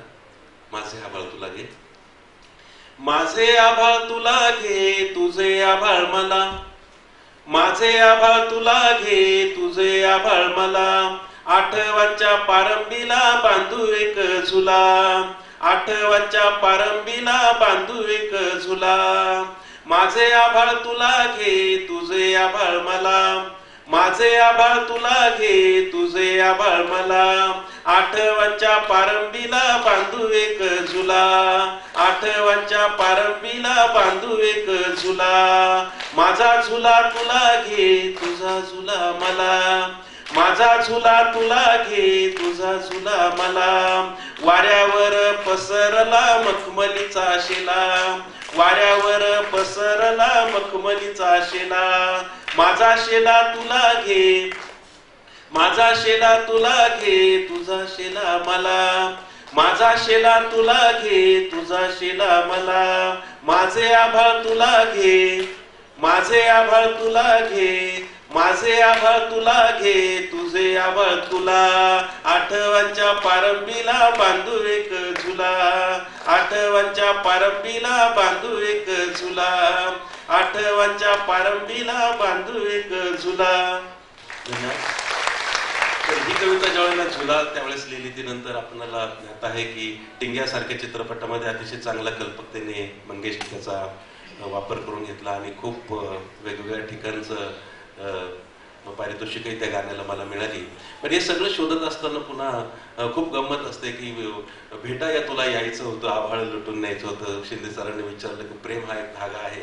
मी अतिशय पावसामध्ये खेड्यामधली मुलगी अशी वाट बघताना बघते कारण पाऊस ते मला याला पाऊस लागतो, त्याला पाऊस लागतो, सगळ्यांना लागतो, हिला एवढं गारा थेंबांचं काहीच नाही. आणि नंतर तिथे एक छोटासा एक मित्र पळत पळत येतो आणि दोघं एकमेकामध्ये आणि पळत म्हणजे पुन्हा कुठल्या निसर्गाचं भीती नाही, पावसाची भीती नाही, वादळाची भीती नाही. म्हटलं काय कल्पना मनाची, कुठंच भीती वाटत नाही. भेट, फक्त भेटणं एवढ्याच एका गोष्टीसाठी किती वेळची ही मुलगी तळमळते आहे आणि तिच्या कुठे तिचं वय नाही, काही नाही, फक्त भेटणे. आणि ते भेटणं म्हणजे दोघं भेटले आणि पुन्हा पावसामध्ये खेळायला निघून गेले. माझ्या कल्पनेने मी तिथं मांडलं. पूर्ण कविता ती नाही पण ती आज मला वाटतं मी एखादं करवतीचं म्हणतो. भेटाया तुला यायचं होतं, भेटाया तुला यायचं होतं, आभाळ लुटून न्यायचं होतं. गवस सर बसलेले आहे सर म्हणते आभाळ आणि झुला काही सोडत नाही. पण गमत अशी आहे की ते जे आहे निरागस प्रेम ते बघायला जे मिळालं की भेटाया तुला यायचं होतं, भेटाया तुला यायचं होतं, आभाळ लुटून न्यायचं होतं. डोळ्यात दिसत जायचं फुलं, डोळ्यात दिसत जायचं फुलं, उडालं पाखरू पडली फुलं. डोळ्यात दिसल जायचं फुलं, उडालं पाखरू पडली फुलं. पाखरू होऊन यायचं होतं, आभाळ लुटून न्यायचं होतं. भेटाया तुला यायचं होतं, आभाळ लुटून न्यायचं होतं. भेटाया तुला यायचं होतं, आभाळ लुटून न्यायचं होतं. प्रेम काव्यातली इतकी लोभस आणि मोहक अशा प्रकारचं चित्र पाहिल्यानंतर इंद्रजितच्या कवितेकडे आपण पुन्हा जाऊ. त्याला एक 2-3 मी सलग एकत्र प्रश्न विचारतो. इंद्रजितच्या कवितेमध्ये बाईपणाचा एक मोठा तृष्णा आहे आणि एक त्याचा एक तहान, या स्त्रीत्वाची विभिन्न अशा प्रकारची रूपं सतत त्याच्या कवितेमध्ये. माझ्या कवितेमध्ये स्त्रियांचं भावविश्व फार मोठ्या प्रमाणात आलं. रणधीरनं म्हटल्याप्रमाणे बरेच जण विचारतात की एवढं स्त्रियांविषयी कविता कसं काय लिहिल्या. त्याचं कारण असं आहे की मला 4 बहिणी आहेत, 4 बहिणी, आणि त्या पद्धतीप्रमाणे त्या काळातल्या सगळ्यांची लग्न लहानपणी व्हायची आणि सगळ्या बहिणी नांदायला जाताना रडायच्या. सगळ्या बहिणी नांदायला जाताना रडायच्या. पण मी जर त्यांच्यासोबत गेलो तर त्या रडायच्या नाही. म्हणून 4ही बहिणींच्या सोबत मला नांदायला जावं लागायचं. त्यांना एकदा नांदायला जावं लागायचं, मला 4घी सोबतही नांदायला जावं लागायचं. आणि म्हणून त्यांची दुःख, त्यांच्या वेदना, त्यांच्या सासरी त्या गेल्याच्या नंतर त्यांच्या मनातल्या सगळ्या गोष्टी सांगणारा मीच त्यांच्या जवळ असायचो. माझं वय तेव्हा लहान असायचं आणि मला माझ्या बहिणीच नव्हे तर शेजाऱ्या पाजारच्याही बाया त्यांच्या माहेरला जाताना, त्यांच्या गावाला जाताना मला सोबत घेऊन जायचे. म्हणजे त्याचं कारण असं असावं की मी अजिबात न त्रास देणारं लेकरू होतो, हे सांगतील तसं ऐकणारं होतो आणि काहीही न त्रास कुणाला देता उगा आपलं बाजूला राहून आपलं काम करत राहायचो, सांगितलं तेवढं ऐकायचो. असंही त्याचं कारण असावं. काय कारण होतं मला माहित नाही, मी माझ्या हिशोबाने करतो. पण मला त्या बाया आपल्या सासरला माहेरला जाताना घेऊन जायच्या. तर ते जे सगळं लहानपणापासून त्यांचं दुःख पाहण्यात आलेलं आहे, ते दुःख वेगवेगळ्या पद्धतीने माझ्या कवितांमध्ये आलेलं आहे. त्यातलं बरंचसं दुःख माझ्या बहिणींचंच आहे, सगळं बहिणींचंच आहे, वेगवेगळ्या बहिणींचं दुःख आहे ते. तर ते कवितेमध्ये आलेलं आहे. आणि कुळंबिनीची कहाणी म्हणून जी आहे कविता, की महात्मा फुलेंनी कुळंबीन नावाची कविता लिहिली होती. मी असा विचार केला की आज जर महात्मा फुले जिवंत असते आणि त्यांनी शेतकरी स्त्रीचं चित्रण संपूर्ण समग्र करायचं ठरवलं असतं, तर त्यांनी नाव दिलं असतं कुळंबिनीची कहाणी. आणि कसं चित्रण केलं असतं असं गृहीत धरून मी ती संपूर्ण कविता लिहिलेली, कुळंबिनीची कहाणी नावाची. त्याच्यामध्ये सतीचा एक संदर्भ आहे. तर मी शाळेत जात असताना रस्त्यामध्ये वडगाव नावाचं एक गाव होतं, त्या गावामध्ये एक सतीचं मंदिर होतं. आम्हाला माहित नव्हतं, आम्ही जायचो आणि त्या मंदिराच्या सावलीत बसून जेवण करायचो. मध्ये काय आम्हाला माहित नव्हतं, पण नंतर कळालं की ते सतीचं मंदिर आहे. काय सतीचं मंदिर आहे, तर तिथं गणपत बाबा म्हणून एक म्हातारा शेतकरी बसलेला असायचा. त्यानं आम्हाला सांगितलं की हे सतीचं मंदिर आहे आणि तो आमच्या गावातला होता आणि तो वडगावामध्ये राहायचा. म्हटलं तुम्ही आपल्या गावातले, तुमचं वावर इकडं कसं काय? तर ते म्हणाले आमच्या सगळ्या खालच्या वाड्यातल्या मंडळींना हे सतीचं वावर मिळालेलं आहे. म्हटलं म्हणजे काय? ते म्हणाले ही सती आपल्या गावात दिलेली होती ही बाई, आणि ही माहेरपणाला गेली तर त्या तिच्या बापानं सांगितलं की, ती म्हणाली की बाबा मला आता जरा चांगली भारीची चोळी घ्या, तुम्ही नेहमी हलकी चोळी घेता, जरा भारीची चोळी घ्या. तर वडील म्हणाले काय चोळी मागतेस, तुला पाहिजे तेवढं वावर घे, जा घोड्यावर उभी राहा, हातात पाण्याचा थाळा घे आणि एकही थेंब न सांडता जेवढ्या वावराला तू वेढा घालशील तेवढं वावर तुला देतो. आणि मग ती उठली, घोड्यावर बसली, तिने हातामध्ये थाळा घेतला पाण्याचा आणि एकही थेंब न सांडता गावाचा सगळा शिवाराला तिने वेढा घातला, सगळ्या शिवाराला वेढा घातला. आता वडिलांनी शब्द दिला होता की जेवढा वेढा घासेल तेवढं वावर तुला देतो. पण भावाला वाटले ही तर आपली वैरी झाली, आपल्या वाट्याचे सगळं वावर घेऊन चालली. म्हणून भावानं कामावरच्या गड्याला, तो होता मातंग समाजाचा, मांग म्हणायचे तेव्हा, तर त्याला म्हणायचे की त्याला त्याने सांगितले की जा आणि हिला कापून टाक, मारून टाकला. आणि तो गडी कामावरचा गेला आणि त्यानं तिचा गळा कापला, तिला मारून टाकलं. माताला भावाला वाटलं प्रश्न मिटला, आता कोणते वावर मागायला येणार आहे. पण ती भूत झाली, ती भावाला लागली, ती गावातल्या लोकांना लागली. आणि तिनं म्हणजे तो वावर सोडलं नाही, ते सोडलंच नाही. ते वावर सगळं मेल्यानंतर सुद्धा जिंकलं आणि आपल्या गावातल्या सगळ्या नातेवाईकांना दिलं. म्हणून आमच्या गावचे लोक त्या शिवारामध्ये जाऊन शेत करत होते. अशी ती कथा होती. आणि मेली तरीही तिनं आपलं जिंकलेलं वावर सोडलं नाही. हा जो संदर्भ म्हणजे स्त्रीच्या संघर्षाचा संदर्भ म्हणून मी ते कवितेमध्ये घेतलेले. ती कविता मला आता सगळी आठवत नाही, दीर्घ कविता आहे. तर तो तसा संदर्भ त्या सतीच्या राणाचा होता आणि तो मुद्दा मी ते कुळंबीच्या कहाणीला जोडून घेतला, कारण तो स्त्रीत्वाच्या संघर्षाचा एक धागा जुन्या काळातल्या लोकांना सुद्धा होता, जुन्या स्त्रिया सुद्धा असा संघर्ष करत होत्या, हा संदर्भ सांगण्यासाठी. अजूनही त्या गावात मातंग माणसाला जायला परवानगी नाही. त्या गावाच्या शिवारात सुद्धा दिवसभर आमच्या गावातली मातंग समाजाची माणसं जातात आणि काम करून परत येतात. कारण जर कोणी मातंग समाजाचा माणूस त्या गावाच्या शिवेत मुक्कामाला राहिला तर ती सती रात्री येऊन त्याला जिवंत मारते, त्याचा जीव घेते.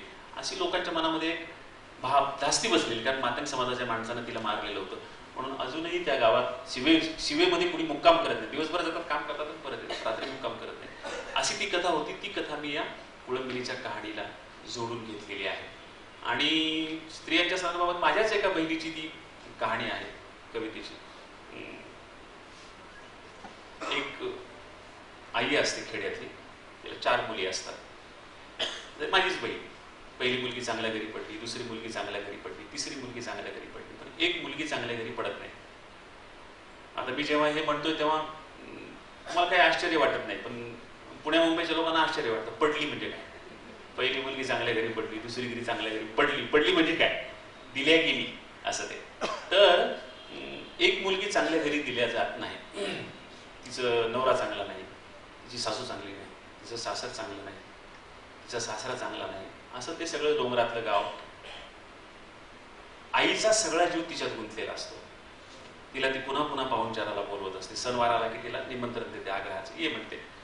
तिने यावं, पुन्हा पुन्हा पाहुणचार घेऊन जावा, कारण तिला तिथे काही खायला प्यायला लिहायला मिळत नाही, म्हणून तिनं पुन्हा पुन्हा यावं, अशी तिची एक भावना असते आईची. आई निमंत्रण देते अर्धी कविता आणि मुलगी त्याचं उत्तर देते, अशी ती अर्धी कविता आहे. मी ती अमेरिकेत पण म्हटली होती. आम्ही दोघं जण पहिल्या विश्व साहित्य संमेलनाला गेलो तेव्हा. आणि मग त्या अमेरिकेतल्या बायानंतर बऱ्याचदा डोळे पुसत पुसत मला जेवणाच्या मंडपात भेटायच्या आणि रडायच्या. म्हटलं तुमची द्या म्हणायच्या काय हो, तुम्ही त्या कवितेने आम्हाला रडवलं. म्हटलं अहो ती खेड्यातल्या माईची, खेड्यातल्या लेकीची कविता आहे. तुम्ही श्रीमंत कुटुंबातून अमेरिकेत आलेल्या बाया आहेत, तुम्हाला का बरं ती कविता आवडली? त्या म्हणाल्या कविता लिहिताना तुमच्या डोळ्यात डोळ्यासमोर जरी खेड्यातली माझ्या खेड्याची लेक असली तरी ऐकताना आमच्या डोळ्यासमोर भारतात राहिलेली आमची आई आणि अमेरिकेत आलेल्या आणि तिच्या मुली असा अर्थ आम्ही घेतला, म्हणून आम्हाला ती कविता आवडली. ही कविता सेंदुर्णीला म्हणत होतो, मानोरांच्या गावाजवळ. आचार्य गरुड जे आपल्या महाराष्ट्रातल्या विधान परिषदेचे पहिले सभापती होते, आचार्य गरुड, त्यांच्या गावात ही कविता मी म्हणायला सुरुवात केली आणि 2 कडवी म्हणणं झाली की समोरून प्रचंड मोठ्या आवाजामध्ये एक स्त्री रडायला लागली, ज्याला आपण गवर्ने म्हणतो, रडायला लागली. आणि माझ्या शेजारी गरुडांचे चिरंजीव बसलेले होते, ते काँग्रेसचे मोठे पदाधिकारी होते.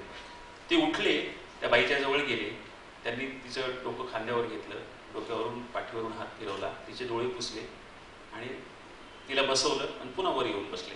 आणि त्या बाईने उठून सांगितलं मला की सर, बेसावतपणे तुम्ही एकदम कविता म्हणायला सुरुवात केली आणि मला राहवलं नाही, मी रडले, कारण माझ्याही एका लेकीची कथा अशीच आहे. आणि शेजारी येऊन बसलेल्या त्या गरुडांनी मला सांगितलं, ते म्हणाले सर, ती माझी बहीणच आहे, ती माझी बहीणच आहे. म्हणजे श्रीमंत कुटुंबात देखील ही शोकांतिका बायांच्या वाट्याला येते. एखादी मुलगी चांगल्या घरी पडत नाही तर ते सगळं सेन्सेशन त्या बायांना लागू पडल्यामुळे ती कविता लोकांना आवडली. आई ती निमंत्रण देते, उभ्या उभ्या आड रातर येऊन जाय ग लेकी. आमच्या मराठवाड्यातली बोली भाषा आहे, तुम्हाला कळणार. आड रात्र म्हणजे एका मुकामापुरतं का होईना, एक रात्र आडवी जाण्यापुरतं का होईना, अशा अर्थात उभ्या उभ्या आड रातर येऊन जाय ग लेकी. तिथं आता सुरू असल उन्हाचा कहार, इथं आता पिकली ग आंबेराई फार. तिथं आता सुरू असल उन्हाचा कहार, इथं आता पिकली ग आंबेराई फार.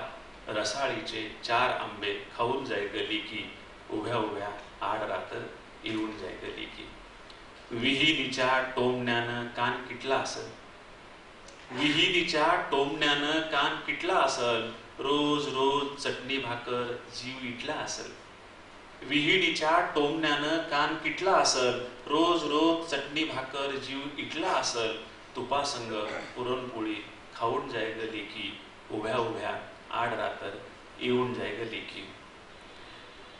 रातन दिस काम तुला इसावाबी नसल, रातन दिस काम तुला इसावाबी नसल. लंबे लंबे बाल तो हे गुत्ता झाला असल.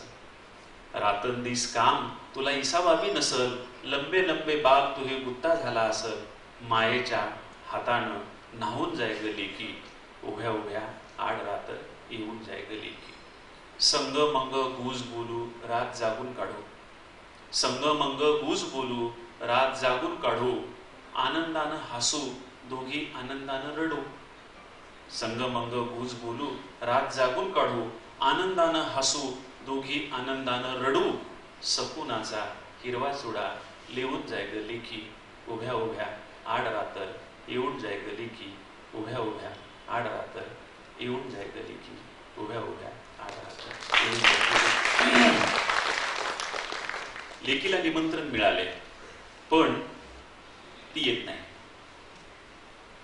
तिचं उत्तर आहे की सगळ्यांना देताना तू चांगलं पाहून दिलंस, नवरा चांगला पाहिला, सासू चांगली पाहिली, सासरा चांगला पाहिला, गाव चांगलं पाहिलंस, आणि माझ्याच वेळेस का गडबड केलीस. कविता गायची त्याच्यामुळे मला ते बसून गायला जरा अवघड जातं. म्हणून मुलगी म्हणते टाळ्या नका वाजू, म्हणजे रिदम जमत नाही टाळ्यांचा. जाय तुला बोलायची नाय माय, जाय तुला बोलायची नाय माय, जाय तुला बोलायची नाय. लाडाची लाड केले का तुझी मी, गोरी भुरी होते नव्हती खुजी मी. लाडाची लाड केले का तुझी मी, गोरी भुरी होते नव्हती खुजी मी. जावयात पाहिलंस काय, जावयात पाहिलंस काय, माय जाय तुला बोलायची नाय माय, जाय तुला बोलायची नाय. दूध तूप देऊन लखवलं मला, दुपारी दही तू चाखवलं मला. दूध तूप देऊन लखवलं मला, दुपारी दही तू चाखवलं मला. सासूची खाल्ली हाय, सासूची खाल्ली हाय, माय जाय तुला बोलायची नाय माय, जाय तुला बोलायची नाय. बापाची दाढी लुचायची मी, पटक्याला तोंड पुसायची मी. बापाची दाढी लुचायची मी, पटक्याला तोंड पुसायची मी. सासऱ्याची डिवते गाय, सासऱ्याची डिवते गाय, माय जाय तुला बोलायची नाय नाही, माय जाय तुला बोलायची नाही. माहेरी होता विहीर मळा, पाटाच्या पाण्याचा पायाला लळा. माहेरी होता विहीर मळा, पाटाच्या पाण्याचा पायाला लळा. सासरी पोळतात पाय, सासरी पोळतात पाय, माय जाय तुला बोलायची नाही, माय जाय तुला बोलायची नाही. पाहून दिलास डोंगरी गाव, सकुणी कावळा करी ना काव. पाहून दिलास डोंगरी गाव, सकुणी कावळा करी ना काव. दुधावर येईन साय, दुधावर येईन साय, माय जाय तुला बोलायची नाही, माय जाय तुला बोलायची नाही, माय जाय तुला बोलायची नाही. या स्त्रियांच्या अतिशय व्याकुळ अशा संवेदनेनंतर होळकर सरांच्याकडे येतो की गेल्या त्यांच्या उत्तरातल्या कवितेमध्ये मानवी नात्यांमध्ये आलेलं अंतर किंवा किती झपाट्यानं हे सगळे अंतर निर्माण होत आहेत.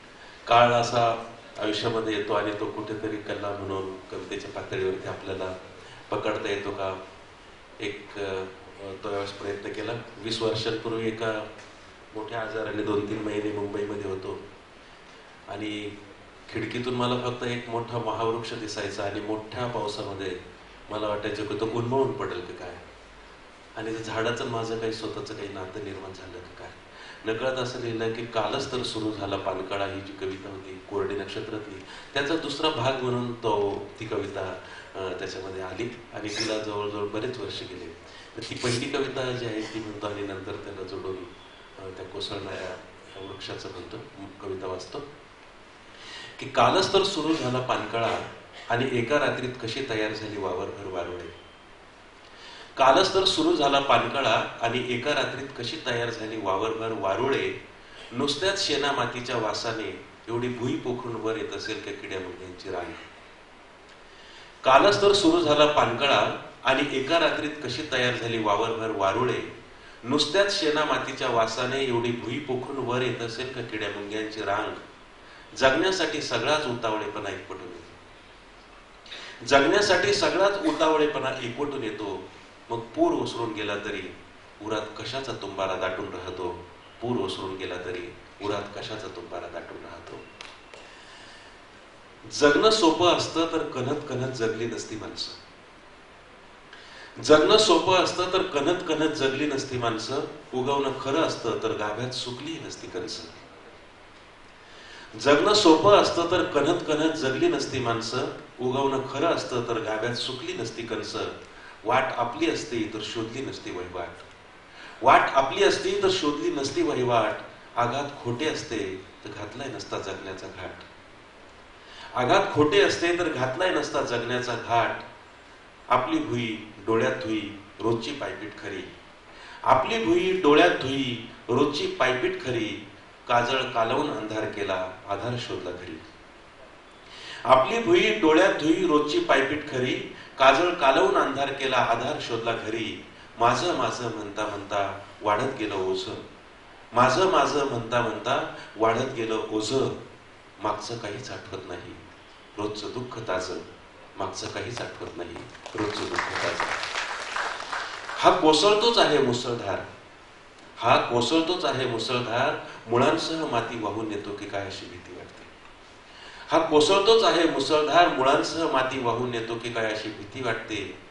हा कोसळतोच आहे मुसळधार. मुळांसह माती वाहून येतो की काय अशी भीती वाटते.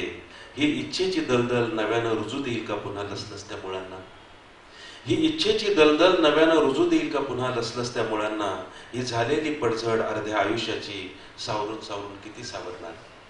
ही झालेली पडझड अर्ध्या आयुष्याची सावरून सावरून किती सावरणार.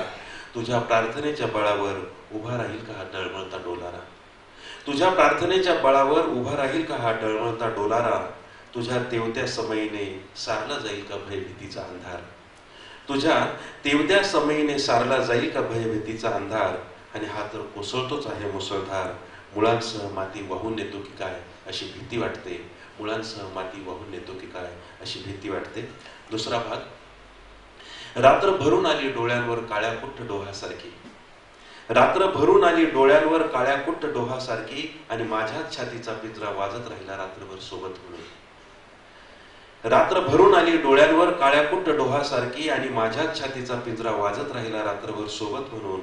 घर धरून बसणं आलं हात धरून उठणं, घर धरून बसणं आलं हात धरून उठणं. उजळ कोपरा आपला म्हणत खुरपून टाकली नात्याची हिरवळ, उजळ कोपरा आपला म्हणत खुरपून टाकली नात्याची हिरवळ. ही कुठे निघाली दिंडी उरातून भेगाळलेल्या माणसांची, ही कुठे निघाली दिंडी उरातून भेगाळलेल्या माणसांची.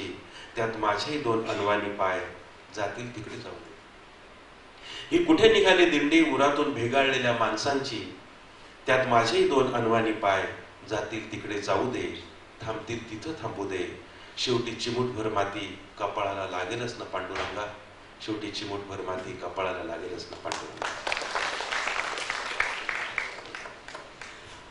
आणखी या दोन्ही कवींच्या कवितेतल्या भावविश्वाबद्दल खूप बोलता येण्यासारखं आहे. त्या कवितेमधला निसर्ग, जे त्यांनी जपलेला भावविश्व आहे, चित्रपटांची गाणी आहेत, ह्या सगळ्या लोकलही कशा आणले, छंद कसे आणलेले आहेत. पण आता खूप वेळ झाला आणि आपण शेवटाकडे जात आहेत ह्या कार्यक्रमाचा किंवा कवितेच्या रानवाटा, की ज्याच्यामध्ये पाऊलवाटा आहेत, रानखळगे आहेत, महारस्ते आहेत आणि असं एक अनुभवाचं एक विस्तारलेलं महारूपक ह्या सगळ्या कवितांमधून भारीत केलेलं आहे. त्या कार्यक्रमाचा शेवट इंद्रजीच्या आपण ज्या कवितेची वाट पाहत असाल ही काट्याकुट्याचा रस्ता आणि वेगळ्या भावविश्वामध्ये घेऊन जाणारी ही कविता आणि जन्म, या दोन कवितांच्या वाचनानं आपण या कार्यक्रमाचा शेवट करूया. कविता पुष्कळ आहेत, पाठही पुष्कळ आहेत, पाठांतरही पुष्कळ आहेत, पण वेळ पुष्कळ नाहीये. त्याच्यामुळं आपण शेवट समारोप, ज्यांना कोणाला फार उत्सुकता आहे आणखी कविता वाचण्याची, त्यांच्यासाठी बाहेर पुस्तक आहे. रणधीरनं सांगितलेलंच आहे, चिल्लर पार्टीची पैसे देऊन जर चिल्लर उरली तर त्या पुस्तकाकडं जा जाता जाता. पण आधी चिल्लर पार्टी महत्वाची. आता ह्या कवितांची निवेदन करत नाही, त्यांना पुन्हा वेळ जायला नको, म्हणून सरळ सरळ म्हणून दाखवतो. निवेदन म्हटलं की पुन्हा 20-20 मिनिटं एक एक कविता. खाट्या कुट्याचा तुडवीत रस्ता, माझ्या गावाकडं चल माझ्या दोस्ता. काट्या कुट्याचा तुडवीत रस्ता, माझ्या गावाकडं चल माझ्या दोस्ता. कशी उन्हात उन्हात तळतात माणसं, कशी मातीत मातीत मळतात माणसं. कशी उन्हात उन्हात तळतात माणसं, कशी मातीत मातीत मळतात माणसं. कशी खातात जीवाला खस्ता, माझ्या गावाकडं चल माझ्या दोस्ता. काट्या कुट्याचा तुडवीत रस्ता, माझ्या गावाकडं चल माझ्या दोस्ता. काळ्या बापाच हिरवं रान, काळ्या माईन पिकवलं सोनं. काळ्या बापाच हिरवं रान, काळ्या माईन पिकवलं सोनं. पण त्यांच्या घामाचा भाव लई सस्ता, माझ्या गावाकडं चल माझ्या दोस्ता. काट्या कुट्याचा तुडवीत रस्ता, माझ्या गावाकडं चल माझ्या दोस्ता. इथं डब्यात तुला साखर लागते गोड, तिथं शेतात माझ्या बापाच्या हाताला पोड. इथं डब्यात तुला साखर लागते गोड, तिथं शेतात माझ्या बापाच्या हाताला पोड. पण भाव ठरतो त्याला न पुसता, माझ्या गावाकडं चल माझ्या दोस्ता. काट्या कुट्याचा तुडवीत रस्ता, माझ्या गावाकडं चल माझ्या दोस्ता. जेव्हा दुष्काळ गिरट्या घाली, तेव्हा गावाला कुणी न वाली. जेव्हा दुष्काळ गिरट्या घाली, तेव्हा गावाला कुणी न वाली. कसे सुगीत घालतात गस्ता, माझ्या गावाकडं चल माझ्या दोस्ता. काट्या कुट्याचा तुडवीत रस्ता, माझ्या गावाकडं चल माझ्या दोस्ता. या भूमीचा मूळ अधिकारी, बाप झालाय आज भिकारी. या भूमीचा मूळ अधिकारी, बाप झालाय आज भिकारी. गाव असून झालाय फिरस्ता, माझ्या गावाकडं चल माझ्या दोस्ता, काट्या कुट्याचा तुडवीत रस्ता, माझ्या गावाकडं चल माझ्या दोस्ता. कशी उन्हात उन्हात तळतात माणसं, कशी मातीत मातीत मळतात माणसं, कशी खातात जीवाला खस्ता, माझ्या गावाकडं चल माझ्या दोस्ता, काट्या कुट्याचा तुडवीत रस्ता, माझ्या गावाकडं चल माझ्या दोस्ता, माझ्या गावाकडं चल माझ्या दोस्ता, माझ्या गावाकडं चल माझ्या दोस्ता. शेवटची कविता, कारण ही कविता म्हटल्यानंतर मी काही बोलण्याच्या मनस्थितीत राहत नाही, तुम्ही काही ऐकण्याच्या मनस्थितीत राहणार नाही, म्हणून ही कविता नेहमी मी शेवटी म्हणत असतो आणि भैरवी सारखं समारोप करत असतो कार्यक्रमाचा. माझ्या आईनं मला सांगितलेली माझ्या जन्माची कहाणी. मी विचारलं, माय महा जन्म कव्हा झाला मराठवाडी भाषेत आमच्या. मया मायनं मला मह्या जन्माची जी गोष्ट सांगितली ती कवितेत रूपांतरित करून तुमच्या समोर मांडतो आहे. मराठवाडी भाषेतली कविता आहे आणि तिच्यातली शब्द लक्षणेनं तुम्हाला कळतील मराठवाडी बोलीतले. दो जीवाची मायमही गेली दूरच्या शेताला, दो जीवाची मायमही गेली दूरच्या शेताला, पोटा पाण्याच्या वढीनं जीव कामात गुतला. दो जीवाची मायमही गेली दूरच्या शेताला, पोटा पाण्याच्या वढीनं जीव कामात गुतला. वटी आलेल्या वटीवर धुडक्याची एक वटी, एकीमध्ये गर्भताना एक कापसाच्या साठी. वटी आलेल्या वटीवर धुडक्याची एक वटी, एकीमध्ये गर्भताना एक कापसाच्या साठी. बोंड बोंड एचतानी झाली दुपार इखाली, माये गेली सावलीला झोपाळल्या तुरी खाली. बोंड बोंड एचतानी झाली दुपार इखाली, माये गेली सावलीला झोपाळल्या तुरी खाली. आस पासच्या रानात नाही माणसाचा थारा, चिडी चिप्प पाखराची भर उन्हाचा पहारा. घास कुटका खाऊन जरा टेकविली पाठ, आल्या एकाएकी कळा हात पाय झाले ताठ. घामाघूम झाली माय कावरली बावरली, रेटा देऊन हाताला कशी बसी सावरली. सावरता सावरता कळ उठली जोरात, आड रानात हरण थर कापली उरात. पुढी काय झालं त्याचं माईला नवत भान, जणू पडलंय पाखरू बिन वारशी उतान. आसपासच्या रानात नाही माणसाचा थारा, चिडी चिप्प पाखराची भर उन्हाचा पहारा. घास कुटका खाऊन जरा टेकविली पाठ, आल्या एकाएकी कळा हात पाय झाले ताठ. घामाघूम झाली माय कावरली बावरली, रेटा देऊन हाताला कशी बसी सावरली. सावरता सावरता कळ उठली जोरात, आड रानात हरण थर कापली उरात. पुढी काय झालं त्याचं माईला नवत भान, जणू पडलंय पाखरू बिन वारशी उतान.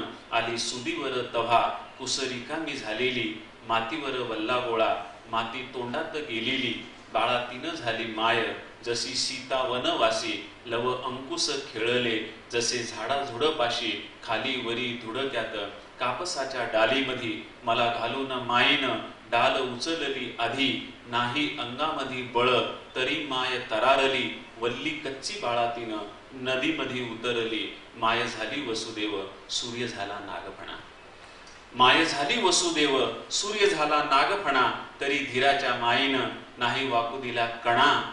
माय सांगती अशाच कव्हा गोष्टी जुन्या पाण्या, तुझ्या जन्माच्या येळाला बाळा नव्हत्या रे कण्या. कशी फुटावरे दूध कशी भरावं कंबर, कसं फुटावरे दूध कशी भरावं कंबर. पोट जगविलं तव्हा कच्चे खाऊन उंबर, घोरपडीच्या मासानं येती भरून कंबर. त्याच्यासाठी बाप तुहा धुंडू लागला डोंगर, असा झाला तुहा जन्म झाली सगळ्याची दैना. असा झाला तुहा जन्म झाली सगळ्याची दैना. काय सांगू एक एक तुह्या जलमाची कहना. भर उन्हात जन्मलास माती तोंडात घेऊन, भर उन्हात जन्मलास माती तोंडात घेऊन. वाढलास एवढा तू धान मातीचं खाऊन. मातीसाठीच जगावं मातीसाठीच मरावं, मातीसाठीच जगावं मातीसाठीच मरावं. बाळा माती लई थोर तिला कसं इसरावं, बाळा माती लई थोर तिला कसं इसरावं. गेली 2 तास एका वेगळ्या अनुभवविश्वामध्ये महाराष्ट्रातले 2 प्रतिभावंत कवी आपल्याला घेऊन गेले. परभणीहून 501 किलोमीटरचं अंतर कापून इथं आलेले इंद्रजित भालेराव आणि तब्येत बरी नसतानाही प्रकाश होळकर या सगळ्या काव्यानोमध्ये आपल्याशी सहभागी झाले. चिल्लर पार्टीच्या वतीनं मी त्यांचा आभार मानतो.